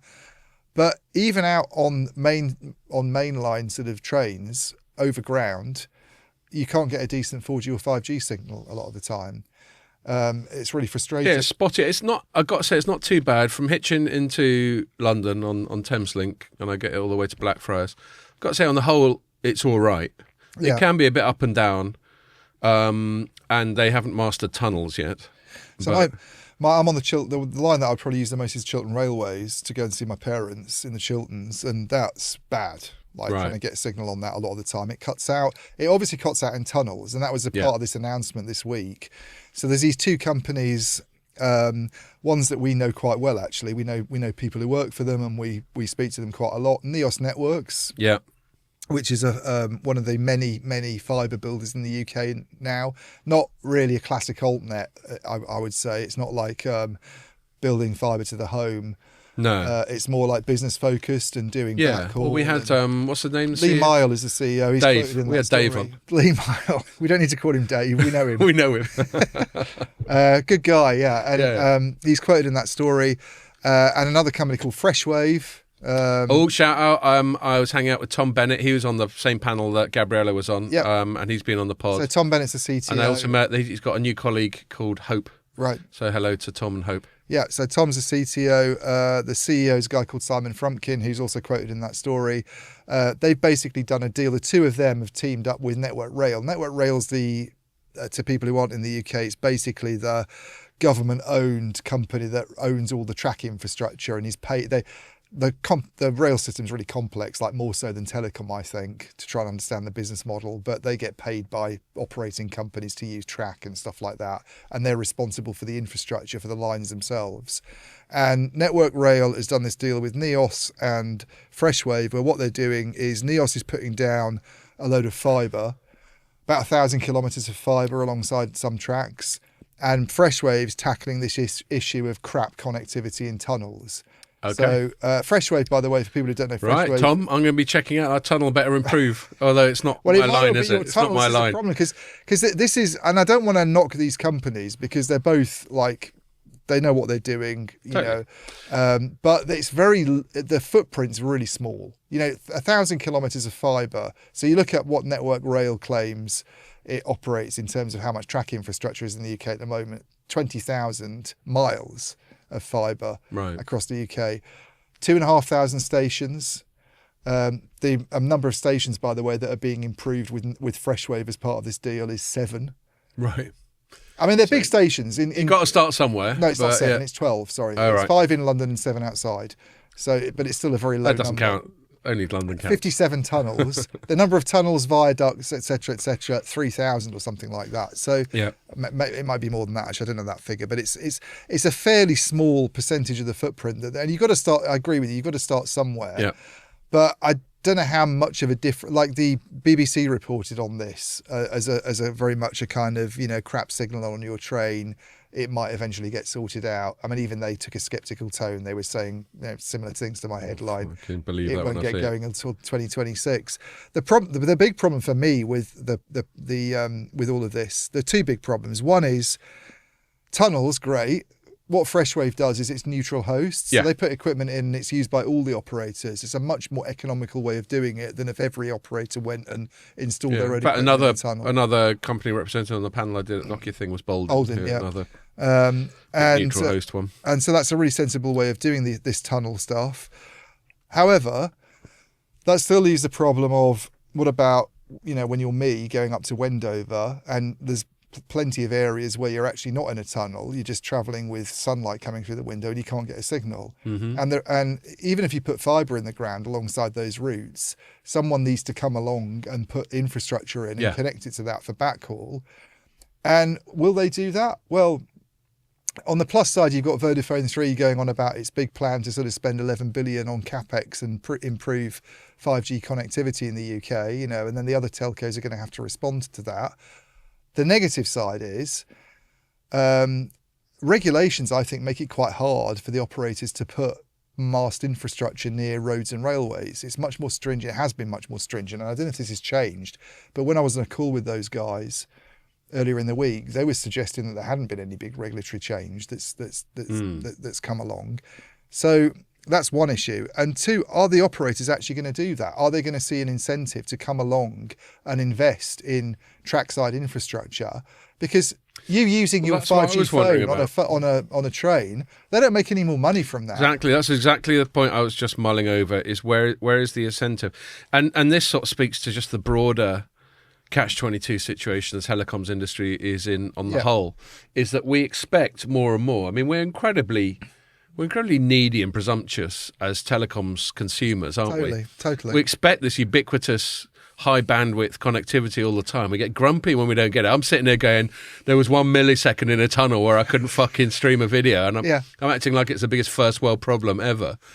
But the problem is, every bit of investment they do in that, there's no incremental revenue gain. They're just sort of swimming against the current a little bit. So while they do moan a lot, I do have some sympathy.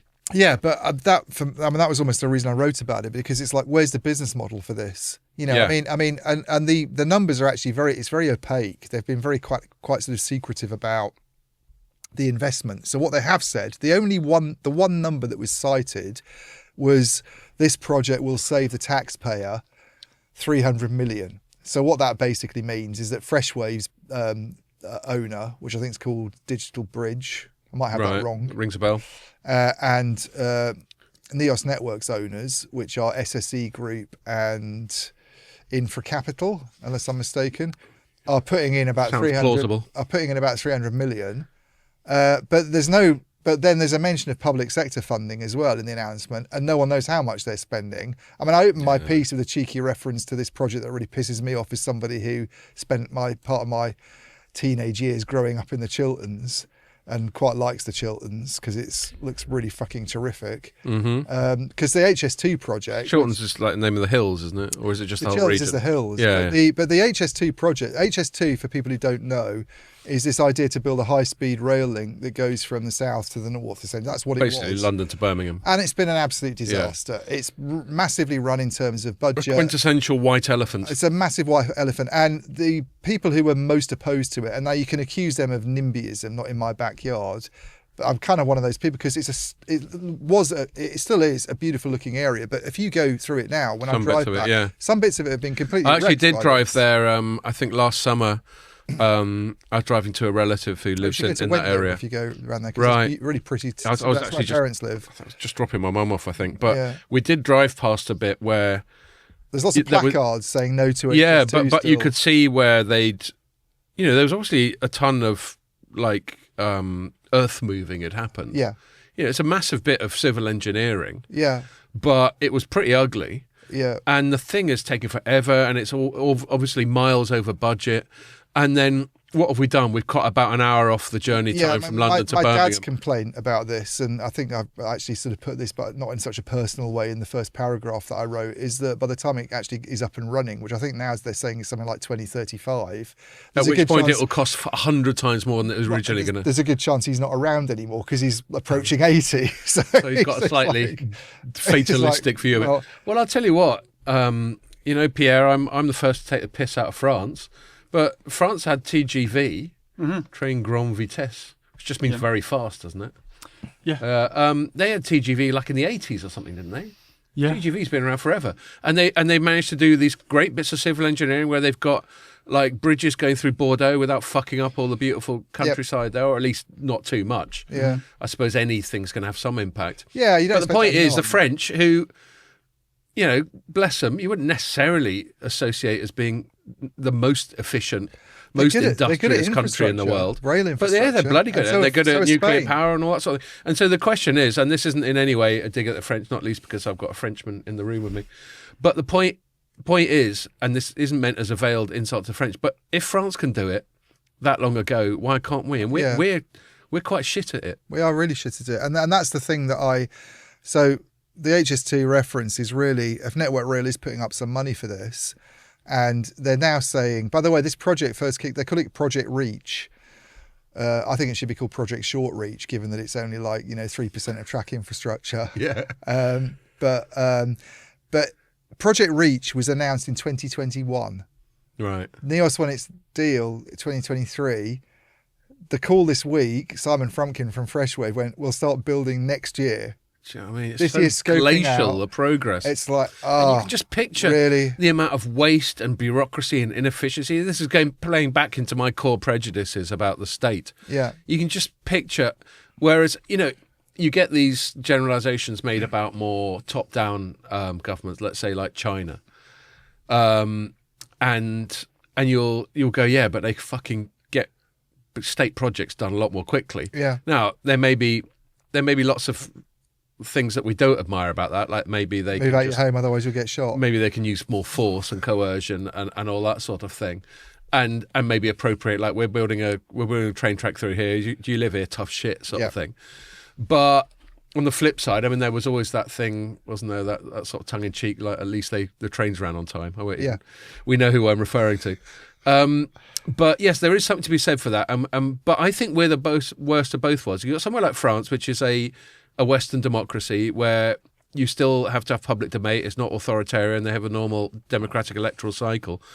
But somehow, I don't know if it's in their political culture or their national culture, they're able to just go, right, we're gonna do the TGV, and we're going to get it done decades ago. I don't know what it is. We're almost uniquely bad. And maybe it's an Anglo thing. Nuclear too. Because the Americans are fucking rubbish at this sort of thing as well. It's not as though France has done it in a way that's completely wrecked France either, has it? No, I mean, exactly. it's like a pretty nice looking country. So why... As you say, Pierre, the nuclear thing actually puts France at an incredible geopolitical advantage right now with all the stuff to do with Ukraine and the Middle East and all that. I'm surprised all the hyperscalers don't want to move all their stuff and like build loads of shit in France, because You know what I mean? they always want to build it next to nuclear. A map of the world with how many sort of AI stuff we have per country, and obviously you have the US and China and stuff, and it was really like, so Italy, Spain, nothing, and it was like the UK, France, and then Germany. Oh, right. In like a dark color. And France has got the biggest European LLM, Mistral, I think. Yeah, it does. Yeah.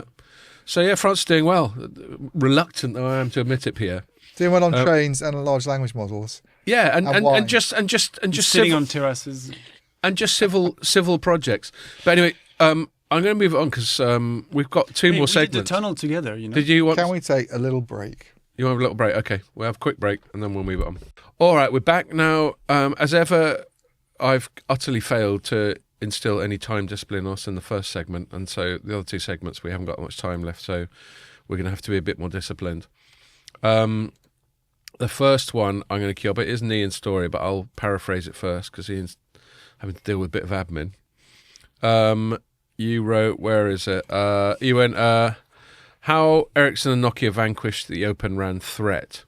And then your strapline is Ericsson and Nokia may have had little reason all along to fear the challenge from Open RAN entrants like Mavenir. And then you mentioned Mavenir. And so some of this is overlapping with what we spoke about in last week's pod from Copenhagen, where we spoke about Mavenir's like restructuring and basically going, yeah, perhaps Open RAN wasn't such a fucking great idea. Yeah. And I like one bit you did. You said it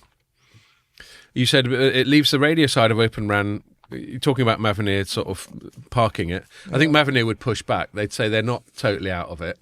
They're just having a breather. They'd say they're out of the radio. Out of the radio unit part. Okay, fair enough. And you said, but it leaves the radio side of Open RAN without one of its biggest cheerleaders, a company, this being Mavenir, that had dreams to be the US version of Ericsson. And then you went on to say the US version of Ericsson is, of course, now Ericsson.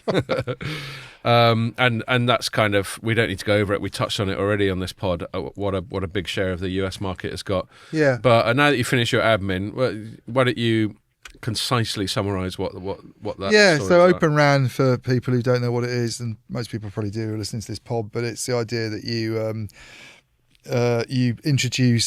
basically make the interfaces between different parts of the RAN more open and standardized, which allows you to mix and match vendors, basically, is what it is. So where in the old days you used to have to buy a whole pre-integrated system. And the two main elements of the radio access network, by the way, the ones that really the kind of things that originally bothered people were the computing stuff, the servers that do all the processing. It's called baseband, really. Yeah, and you do, for people who don't know, you actually need to do quite a lot of processing. Yeah. When you beam some voice or increasingly data over the air, Yeah. you've got to do a lot of work at either end, Yeah. and especially at the receiving end. Yeah, so this is an IT infrastructure side Yeah, of yeah. it, like server equipment or appliances in the old days. IT appliances actually made by Ericsson, Nokia and that lot. And then the other side of it is the actual radio stuff itself and the antenna and everything. Those are the two bits. And you've got this link between them called front haul, like is the link that joins them. And that front haul link, the old one, CIPRI, it's kind of semi-proprietary. Basically what that meant was that if you bought you bought your baseband equipment from Nokia, you had to buy your radios from Nokia as well. I mean, you just bought the whole thing in one go, essentially. Yeah, a monolithic. Yeah, and therefore the concern with the concern a few years ago, I think, was that the market was not competitive enough. You'd had a lot of consolidation. You had a few vendors left in the market. One of them, Nokia, wasn't in a very good position after its Alcatel-Lucent takeover. It sort of dropped the ball in 5G. Yeah. Chinese vendors are getting banned. Samsung, not really there really in 2G and 3G, which were still important technologies. So basically left Ericsson. And so what's that got to do with Open RAN? Well, I think there was a feeling that if you opened up that front haul interface and various other ones as well, then some of the smaller companies that had only focused on one thing in the past, they'd only wanted to do software for baseband, or they'd only wanted to make radio units, or they'd only wanted to do another bit, could then have a role to play, because they wouldn't have to bring all the other stuff along, which would shut them out of deals or force them to work with the vendors, basically. And to recap, the incumbents who are used to selling these monolithic one-size-fits-all sort of things where you just get every little bit of it from them, obviously... I think they did quite a good job of saying, we're customer centric, and if our customers want it, we're happy to provide it. But obviously they were really thinking this is a pain in the arse. Yeah. It really disrupts our way of doing things.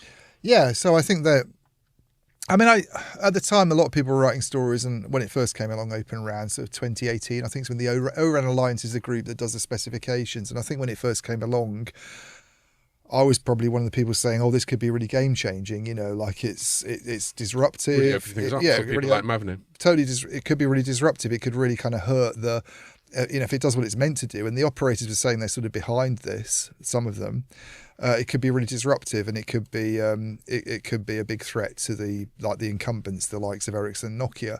And it's not really worked out, basically. No. It's not. I mean, we've talked about this. So it's quite a strident headline in so much as you were saying, vanquish the Open RAN threat.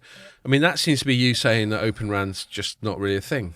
I think Open RAN has now gone from being something that was a threat to Ericsson and Nokia to being a technology that's now owned by them. Right.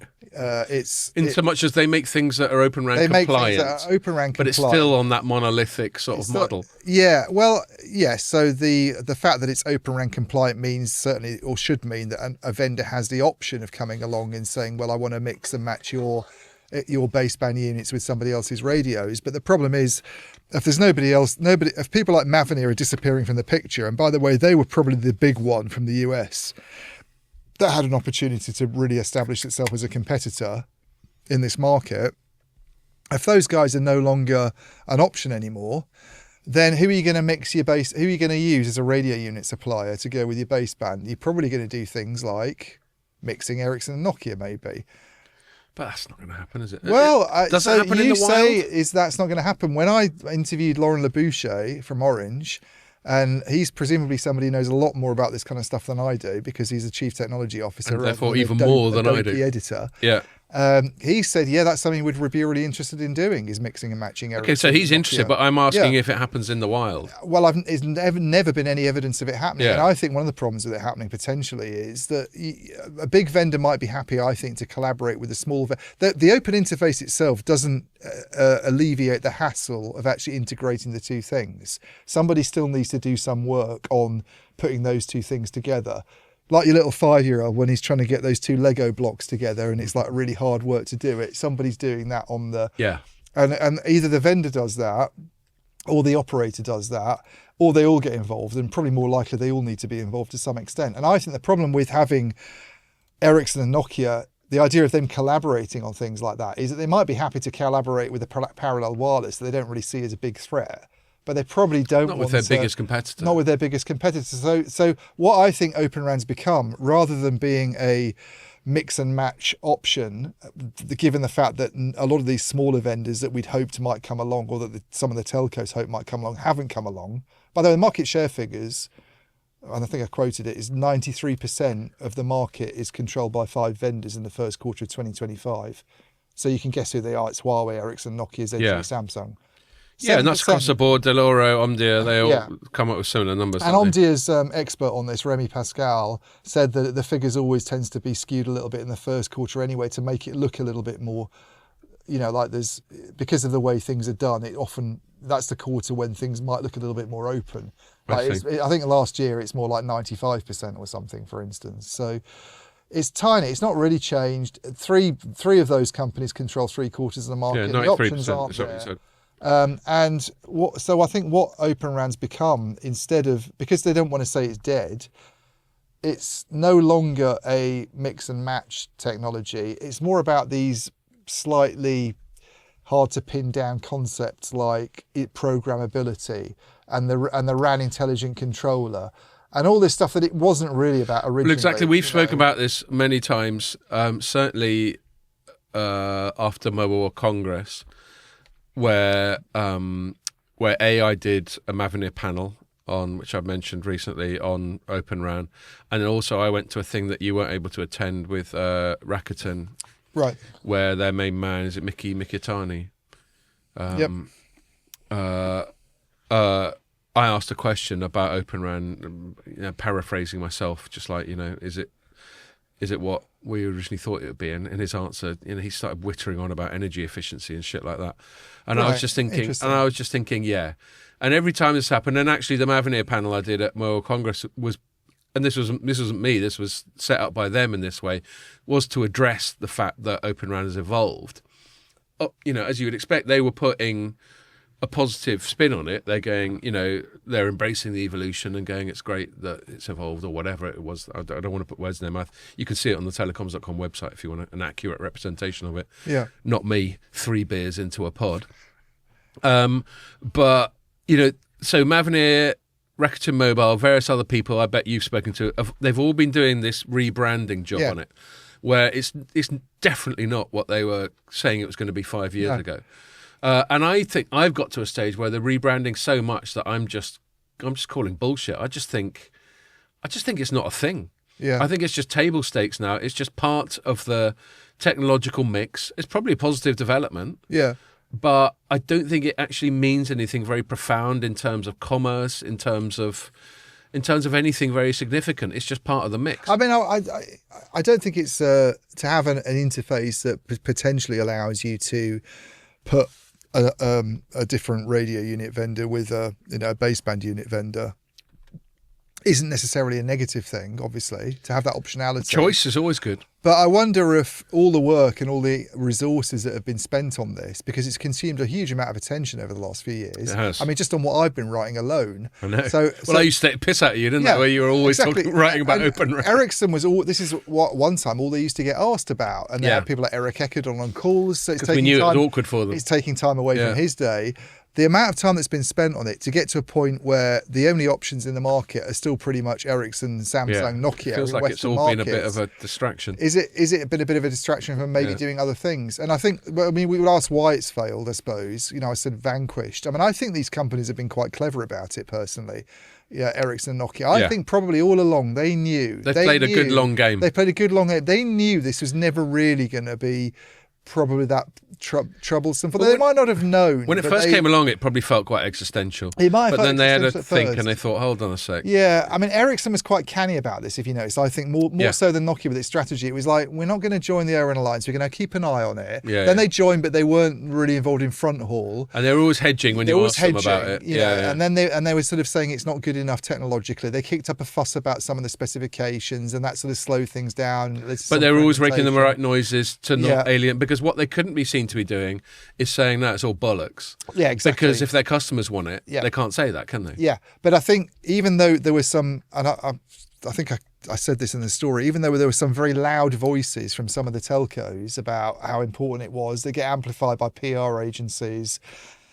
Most operators, I think, and the best example of this, he's even mentioned in the story, and I wouldn't normally quote him, but he did say this stuff, is Neil McRae. Yeah. He's now at Juniper, but when he was at BT several times when what you really want as an operator is actually not to have too many suppliers. You want fewer suppliers doing things really well, and you don't want to have to do a lot of that hassle yourself. It's more economical, it's more convenient. That's actually one of the reasons why Open RAN isn't really that great an idea for a lot of telcos. I've got to interrupt. I think Neil normally listens to the pod, so he'll probably hear this. Yeah. I got a bit of feedback from when he's been on the pod from someone who I won't name. It doesn't really matter. But they're basically going, they think we're too deferential to Neil. Oh, do they? They think we should. They think we should challenge him more. Well, because Neil, obviously, and we probably are, because he's obviously an incredibly knowledgeable guy. Yeah. But Neil, next time you're on, I'm going to try and act on that feedback and interrupt you more and call bullshit a little bit more. So just, and well, that was just a funny bit of feedback that someone explicitly said. They said when Neil's on, they think we give him too easy a ride. Well, maybe we do, but I think he's someone who likes to call bullshit himself. So maybe we give him an easy ride because we agree with him. Calls bullshit. Yeah. But I think that really sums it up. Is that the hassle of, I mean, Boost's the extreme example of this. Dish Network, EchoStar, whatever it's called these days, I get confused. But the company building a fourth mobile network is the extreme example of this. Like they've got an army of suppliers. It's like two for every single component. What a mess to do that. You know, what you really want, who would you go to if something goes wrong? This is always the issue. Are you going to do the integration yourself? Are you going to rely on your vendors to do it? That, I think, was one of the big problems for it. The other problem they had was when this came along, Open RAN, like let's use different suppliers, let's get more diversity into the picture. It doesn't work that way. Like a lot of operators, by the time these specifications got nailed down, they'd already made their decisions of 5G vendors. They'd signed contracts to buy equipment, install it. You know, that's then going to be there for 8 years or something at least, maybe longer. Yeah, so you're not going to take it out and put Mavenir. The telecoms industry is not a great place to introduce a sort of disruptive, fast-moving technology. And then, you nearly mastered it. Yeah. And then the other problem is, it's been a shit market. You know, revenues of earned from RAN sales, something that again Remy Pascal does very well, have gone down from 45 billion I think in 2022 to 35 billion last year. 10 billion drop in annual revenues in 2 years. That's been bad for everybody, but it's been worse for people like Mavenir because they're asking people to take more of a risk. There's more of a risk. I think we had it when sorry to interrupt, when we had Dave from Mavenir on. What's his name again? Dave? No. Was he actually Dave? No, he wasn't Dave. Well, it'd be good if he was called Dave, wouldn't it? I'm getting worse with names. You brought him up, so you're going to have to remember his name because I can't either. Sorry, mate. I can't remember. I know he's going to get in touch with you after this, though, and say, how could you not remember the name? It's on the tip of my tongue. Anyway, doesn't really matter. But I brought it up. I think it was on the pod. Begins with a B. Brandon. Well done. Brandon. There we are. Brandon Larson. There we are. That's all I needed. I just need the first letter, and then I'm on my way. Pierre there with his laptop. He's actually not drinking beer and remembering. But I think I said it on the pod. I invoked this thing that people used to say back in the day about how you don't get fired for buying an ABM, which is basically a paradigm that describes the incumbency advantage. Yeah. And you know, and he basically said, this is what we get all the time with Nokia and Ericsson. Yeah. So what Mavenir, what any challenger is trying to do, especially in a slow-moving industry like telecoms, they're trying to persuade people to take a risk. Yeah. I mean, they presumably wouldn't position it that way, but they're saying don't go with what you know and trust, and you won't get fired for buying. In theory, take more of a risk with us, and that must be a tough thing to do. Yeah, and I think the fact that everybody's been spending less money because they haven't made any money from 5G, so they've gone, we're not going to spend as much on it then, basically what's happened. They've stuck with their traditional vendors. They've already signed deals with those companies. Those companies haven't been doing very well. You know, we cover their earnings. Ericsson and Nokia have not been in a great place over the last couple of years. They've both laid And as we off, said, Nokia struggling more on mobile than on fixed. yeah, and they've both laid off massive numbers of staff in response. Like, they're not doing too badly on profitability, and they're doing very well noticeably on net cash position, the balance sheet. And that was the thing I thought was a really interesting comment that Boy Eko made in January on his earnings call when he got asked about this. He was like, when he came into the company in 2017, apparently every conversation he had with the customer was like, is Ericsson still going to be around in a few years' time? Because their net cash position wasn't very good, and they were the first thing he had to do was and they were sort that loss shit out. making. Whereas as soon as it looks like you've got the ability to survive in the long run through a period of difficulty, Right. these guys are going to give you work because they're not going to worry about you going out of business. That was the problem for Mavenir, and that was the problem for anybody trying to compete. Yeah, in because that market. because the rumours about their financial position have been swirling for a while. They've Thanks got in part down to you. 93% of the market controlled by 5 big vendors. You've got 7% of the market split up between everybody else. That's about 2.5 billion in revenues, divided multiple ways. And you're competing against guys who spend 5 billion between them on RAN research and development each year. Unless you've got very, very deep pockets or sovereign help, you're not going to survive, basically. Well, I'm still going to stand by my thing that I opined on the last pod, and it's kind of supported by a quote you've got from Pardeep Kohli. Is that his name? Yeah. It's funny I remember that. I'm not saying Dave there. He's the CEO. You've got to remember that. Yeah. And he was at DTW, and we said hello to him briefly. Yeah. But what was it? You wrote a bit about basically the bit you've just said about how much money their big competitors spend on R&D. Yeah.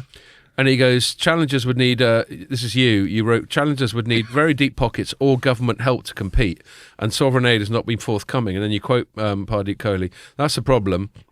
The US government took a different path. They took $2 billion and distributed it across everyone. He explained, apparently referring to the funds allocated so that operators could replace Huawei in the US. And that was the point I was making on the last pod. I think, and I don't have any corroboration for this, Pardeep Kohli hasn't told me, Brandon Larson hasn't told me, no one from Mavenir has told me. This is just my conjecture. But for them to have made such a big bet as they made on the RAN, i.e. Open RAN, I think they were getting a lot of buying signals from the US government. I think so. And then I think the US government took a step back, and that landed them in the shit a bit. Yeah. So they've had to have a bit of a rethink. Yeah, I think he would have hoped for, because Open RAN back in the days when everybody was getting worried about Huawei in America, and that was any topic of conversation, was like, Huawei's everywhere, they're taking over Europe. There were definitely suggestions. You had groups like the Open RAN Policy Coalition. It's probably still around now, even though nobody really mentions it or writes about it anymore. I've never heard of it. I mean, they were... I can't remember the woman who was leading it for a while, but she was prominent on the kind of government side, or had been in the past. And what you just said, all the messages were that the US was going to put a lot of money into some kind of national champion potentially. And Mavenir would have hoped it would be that because it's a company. geopolitical thing, because they were turfing Huawei and ZTE out, even more than they already had.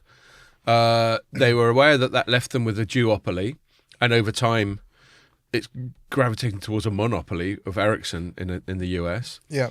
And they thought, and the government, and bear in mind, when governments get involved in these things, God, what was it? I was listening to a pod the other day, and sometimes you listen to people discussing something where you actually feel that if you're not an expert, you know quite a lot about it. Yeah. And then you hear people opining, and you're like, oh, just fucking miles off. You just haven't got a clue. I think it was some Yanks making generalisations about the UK. And they fucking limeys. They just didn't know what they were talking about in this particular context. And it was just irritating. And the thing about when politicians get involved in whatever, anything except trying to get elected, because that's the only thing they're expert on is trying to get elected. They're dilettantes. They're just dipping their toe in. So they will have. It might have been Trump Mark 1. It might have been whatever, the Biden administration or some combination. But someone will have told them, yeah, if we get behind this thing called Open RAN, you can imagine someone going to Trump or Biden and explaining Open RAN to them. I know. Trump would be like, I don't give a fuck. Well, the way Biden would be like, what? The way it was explained was it's anti-Huawei. Well, exactly. So that's what I'm leading up to. Yeah. So they were taking it that way, and then they will have lost their attention and maybe check back in a couple of years. How's this anti-Huawei thing going?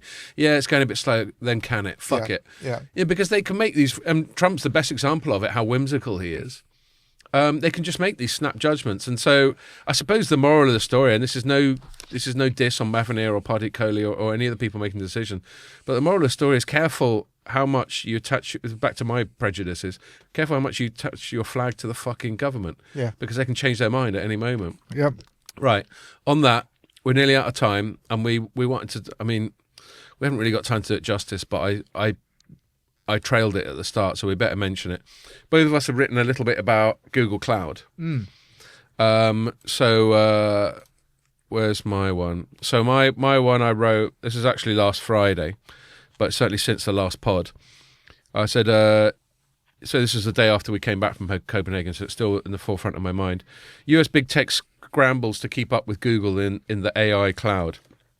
And what I was doing, I was slightly mixing some of the stuff I'd heard from chatting to Angelo. So I remember his name as well. It's the more exotic names I remember. Angelo Libertucci. It's just people called Dave. Some slight variation of Dave that I struggle to remember their name. Yeah. Brandon's not a variation of Dave, though. No, that's true. It's a bit different. No, I'm talking shit. Okay. But what I was doing, there'd been a bunch of news, and I just sort of did that thing. I did that thing that only I think humans can do, and not AI. I'm not going to go down that rabbit hole, but we were talking before we started recording about the limits of artificial intelligence as it is now. And, and I just pulled a few things together, and you do this a lot because you write mainly news analysis, where you've got a few things bubbling around in your head, and then they slowly coalesce onto a narrative and a coherent thread, and then you write it up. Yeah. And sometimes when you're writing, I certainly even more felt this when I wrote my novel, you start writing and then suddenly you go down new creative avenues that you didn't even know were in your head. Yeah. It's only the act of writing that unlocks them. But anyway, and so I was talking about Meta bought half of a company called Scale AI, which does some clever AI tools or whatever. And there was some reporting on this sort of enduring aggro between OpenAI and one of its biggest investors, Microsoft. And I was just looking. Basically, the thing was, and we'd mentioned it on the last pod, but I'll say it again, and I can't remember to what extent your piece overlaps with it, but you can tell me in a sec. I think yours is more telco focused. I was just talking about the AI cloud and how, and I think it was actually Ericsson that first flagged it up more than Angelo from Google Cloud. How you've got Microsoft, the three big public cloud hyperscalers are AWS and Microsoft Azure and Google Cloud, but only of those three, only one has its own LLM. Microsoft's got this weird relationship with OpenAI. Yeah. Amazon's got a big position in Anthropic, but still not ownership. And then you've got other players like Llama at Facebook, but they're not a public cloud provider. But only Google, in principle, has this one-stop shop, which seems to be increasingly important as everyone's obsessing about AI all the time. Yeah. Where we're not only a top public cloud provider, but we've got all this Gemini stuff baked in.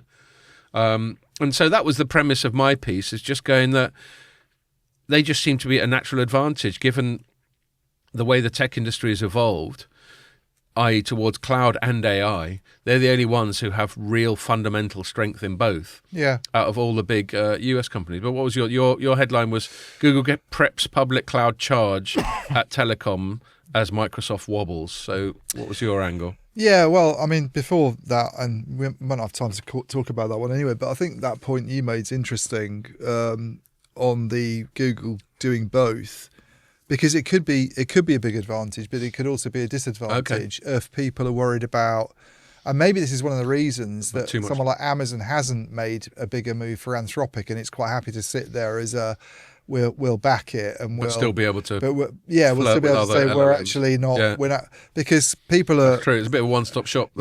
People are often, and this is the UK government investigation into cloud. The cloud services market in the UK, and this idea that it's all dominated by three big companies. It is. Yeah. With all due respect to Oracle and one or two others. But one of the things I think, and you've written about this, that came out in that investigation is, oh, look, Microsoft tries to make people use not only its own cloud, but also the software that you can run in that cloud. And they make it really hard to put that software in somebody else's cloud. Yeah, of course. So people are aware of that. So maybe Amazon's thinking it maybe if we go and buy a large language model developer, it'll look a bit too much like we're trying to tie people to. Yeah, so if I do stuff with AWS, am I committed to Anthropic as well? Maybe the Google ownership of a large language, the Google fact, they develop their own, could work against them. I don't know. It's the classic technological paradigm. It's sort of slightly reminiscent of what we were just talking about with Open RAN versus the old school closed monolithic model. Yeah. So you can have a one-stop shop and you can have efficiencies and you can have smooth integrations and all that sort of thing. But the flip side is you're suddenly incredibly dependent on this one supplier who can then exploit that dependency to change the commercial relationship or whatever, or make it hard for you to leave. Yeah, totally. I mean, and I think it works both ways, but how it plays out, I don't know. I mean, the angle of my story, I mean, it might be one to talk about on another pod because we're probably going to overrun, but I certainly think there's a sense that and I don't know if you felt this as well, that Microsoft at this year's show was a much lower presence. It's almost, and they've obviously had their issues. Were you saying that you couldn't get a briefing with anyone? I couldn't get a briefing. I got a statement back this week eventually when I said to them, Microsoft, if you're watching or listening, look, I'm going to write about this. The impression that everybody has is that Microsoft's basically got its tail between its legs. You're doing the decent thing and giving them a chance to. Yeah, and they messed around a little bit and they'd not agreed to an interview. And then they'd said, well, do you want to send questions through by email? And I said, not really. I don't really like doing that way. I actually want to try and speak to an executive. Yeah, because you don't know how curated that response is. Totally. And then nothing ever came of that. So I said, look, there's an impression that seems to have been formed at Copenhagen that Microsoft has kind of got its tail between its legs a little bit with telco, and there's a sense that Google's now willing to sort of fill that vacuum, and they sent a pretty wishy-washy response back that suggested they're not really, I mean, nothing that they sent in their response suggested they're really making that big a push on the kind of. By the way, it's not in that story that you're looking at because that was written. No, actually, I got distracted. I'll quickly interrupt. I got distracted because I clicked through to another. I assume you wrote it. It was actually Mike Dano writing it from MWC. All right. And he'd chatted to Angelo Tucci. Yeah. And it's a stock photo that Google Cloud provided of Angelo. But it looks totally different in that photo. He looks a bit more Goodfellas in that photo. He does. He's got his hair tied back. He's obviously had his hair cut since February. Oh, I can't see. Did he have a little ponytail then? But look at the hairstyle. It looks like it's it's back. Definitely swept back. Yeah. But I can't see a ponytail. His hair was like much more like almost like yours. Like now. Maybe he just got sick of people making mafia comparisons. Could be.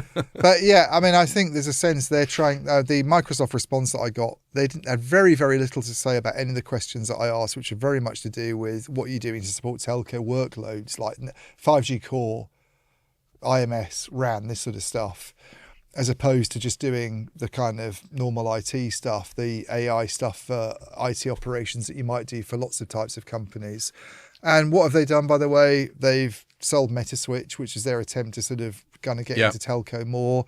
Affirm Networks, according to Ian Milligan at 3, and a couple of other people who I can't name, is up for sale, has been like for at least since the start of the year. That was another bit of M&A in the telco space. One of the reasons that 3, by the way, got out of dealing with Affirm Networks and Nokia and changed its core provider. I don't know how relevant this is anymore now that the Vodafone 3 merger's gone ahead, but they took that decision to get out of that deal and go to Ericsson. Right. So if other telcos are feeling the same way, that we don't really know what's happening with the Affirm product line because they're trying to sell it and they're not going to support it anymore, that doesn't sound like a good thing for Microsoft.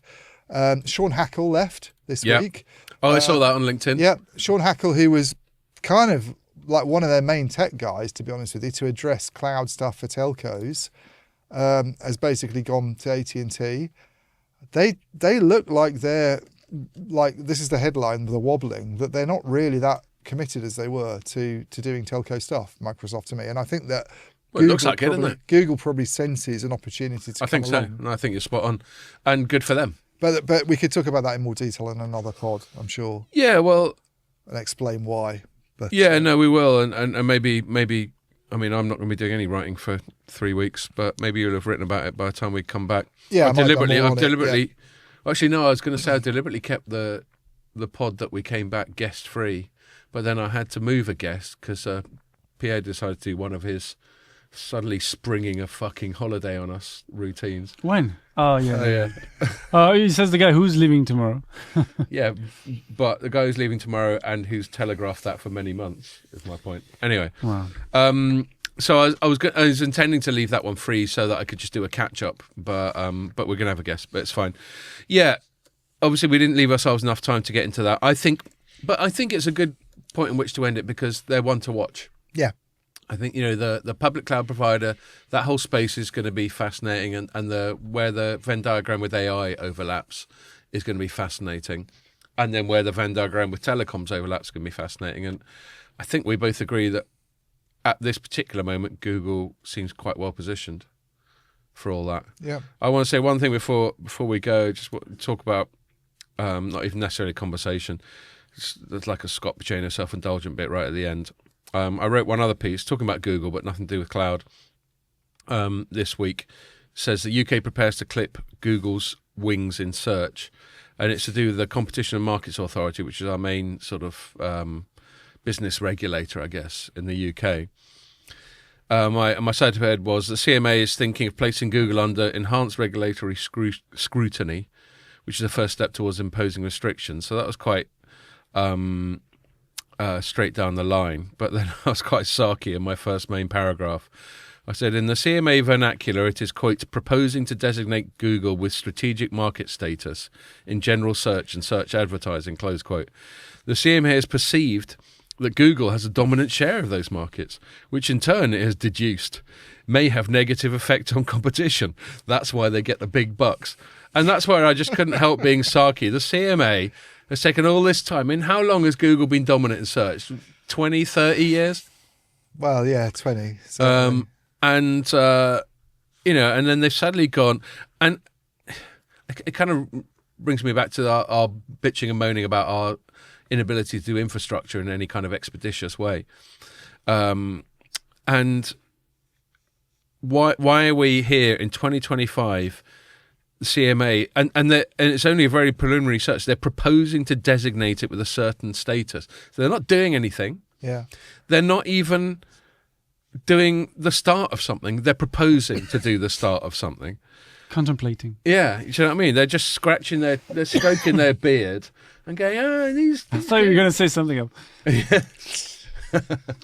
That too. These Google people, they've got quite a lot of search, haven't they? And maybe they do well in search. Maybe that's not so good for competition. Yeah. And I think they say it themselves. They've got something like 90% of search. Anyway, I just thought... They are to search what Hoover is to vacuum cleaning. Yes, it's just a brand, isn't it? Yeah. Do you remember we had that bit where Pierre, you did a funny little preview clip for a pod, where I think it might have been when we had... I do many of those, sorry, you have to be more specific. Yeah, they're always funny. I think it might have been when Sean Hacker, we had someone from Microsoft on, and I said we could Google something, and he went, and you could Bing it, and I went, yeah, all right. I'll fucking Bing it. Alert, yeah. That was great banter. That was great banter. Alan Partridge. But as you say, sometimes a brand gets so dominant that it becomes the thing, like Kleenex or Hoover or whatever. Yeah, sorry, Sean, but Bing hasn't really done it. Sorry, mate. Well, you might agree give a fuck anymore. It's funny when Bing would... Where's he gone again? Sean? AT&T. When Bing would sponsor like some TV shows, and then in the show they'd be like, "Oh, just Bing it," like say it out loud. It would go down cringe. like. Yeah. Anyway, that's it. We're definitely at the 2 hour mark, so I won't drag that on. I just wanted to mention it because I'd flagged it up. I just think it's funny how I'm not even necessarily... I'm in two minds as to whether or not we should punish companies for having a dominant position, because to the best of my knowledge, Google's there on merit. Just 20 years ago, everyone realised it was a better search engine than everything else. Yeah. But it does crack me up that 20 years later, they're just going, yeah, we might need to have a butcher's at this, but, let's not rush into it. And that just makes me laugh. And, of course, Google's like, sort of pouting and sulking and going, fucking leave us alone. But anyway, I just thought I'd flag that. So I think I'll stop there. So yes, just to remind you again, nothing for us for 3 weeks. I might have a bit of a tan. Except for Pinchos. I'll definitely be wearing a white t-shirt again when I get back. Show off the tan while it lasts, assuming I get one. Make sure you wear your flash one. Yeah, I'll probably, after all those Pinchos, I'll have to wear my baggiest white t-shirt. But yeah, I'm looking forward to that, and then we're having the summer as ever will be quite fragmented for the pod because various other people got holidays. But I'll leave it there. I think we'll go and catch some sun. I can't stay out for too long because my wife will kill me if I stay out really late and come home pissed when we're flying tomorrow. Early. Not too early, but we want to have our shit together. Yeah. So anyway, I'll leave it there. I'll say thanks a lot for listening and see us in 3 weeks.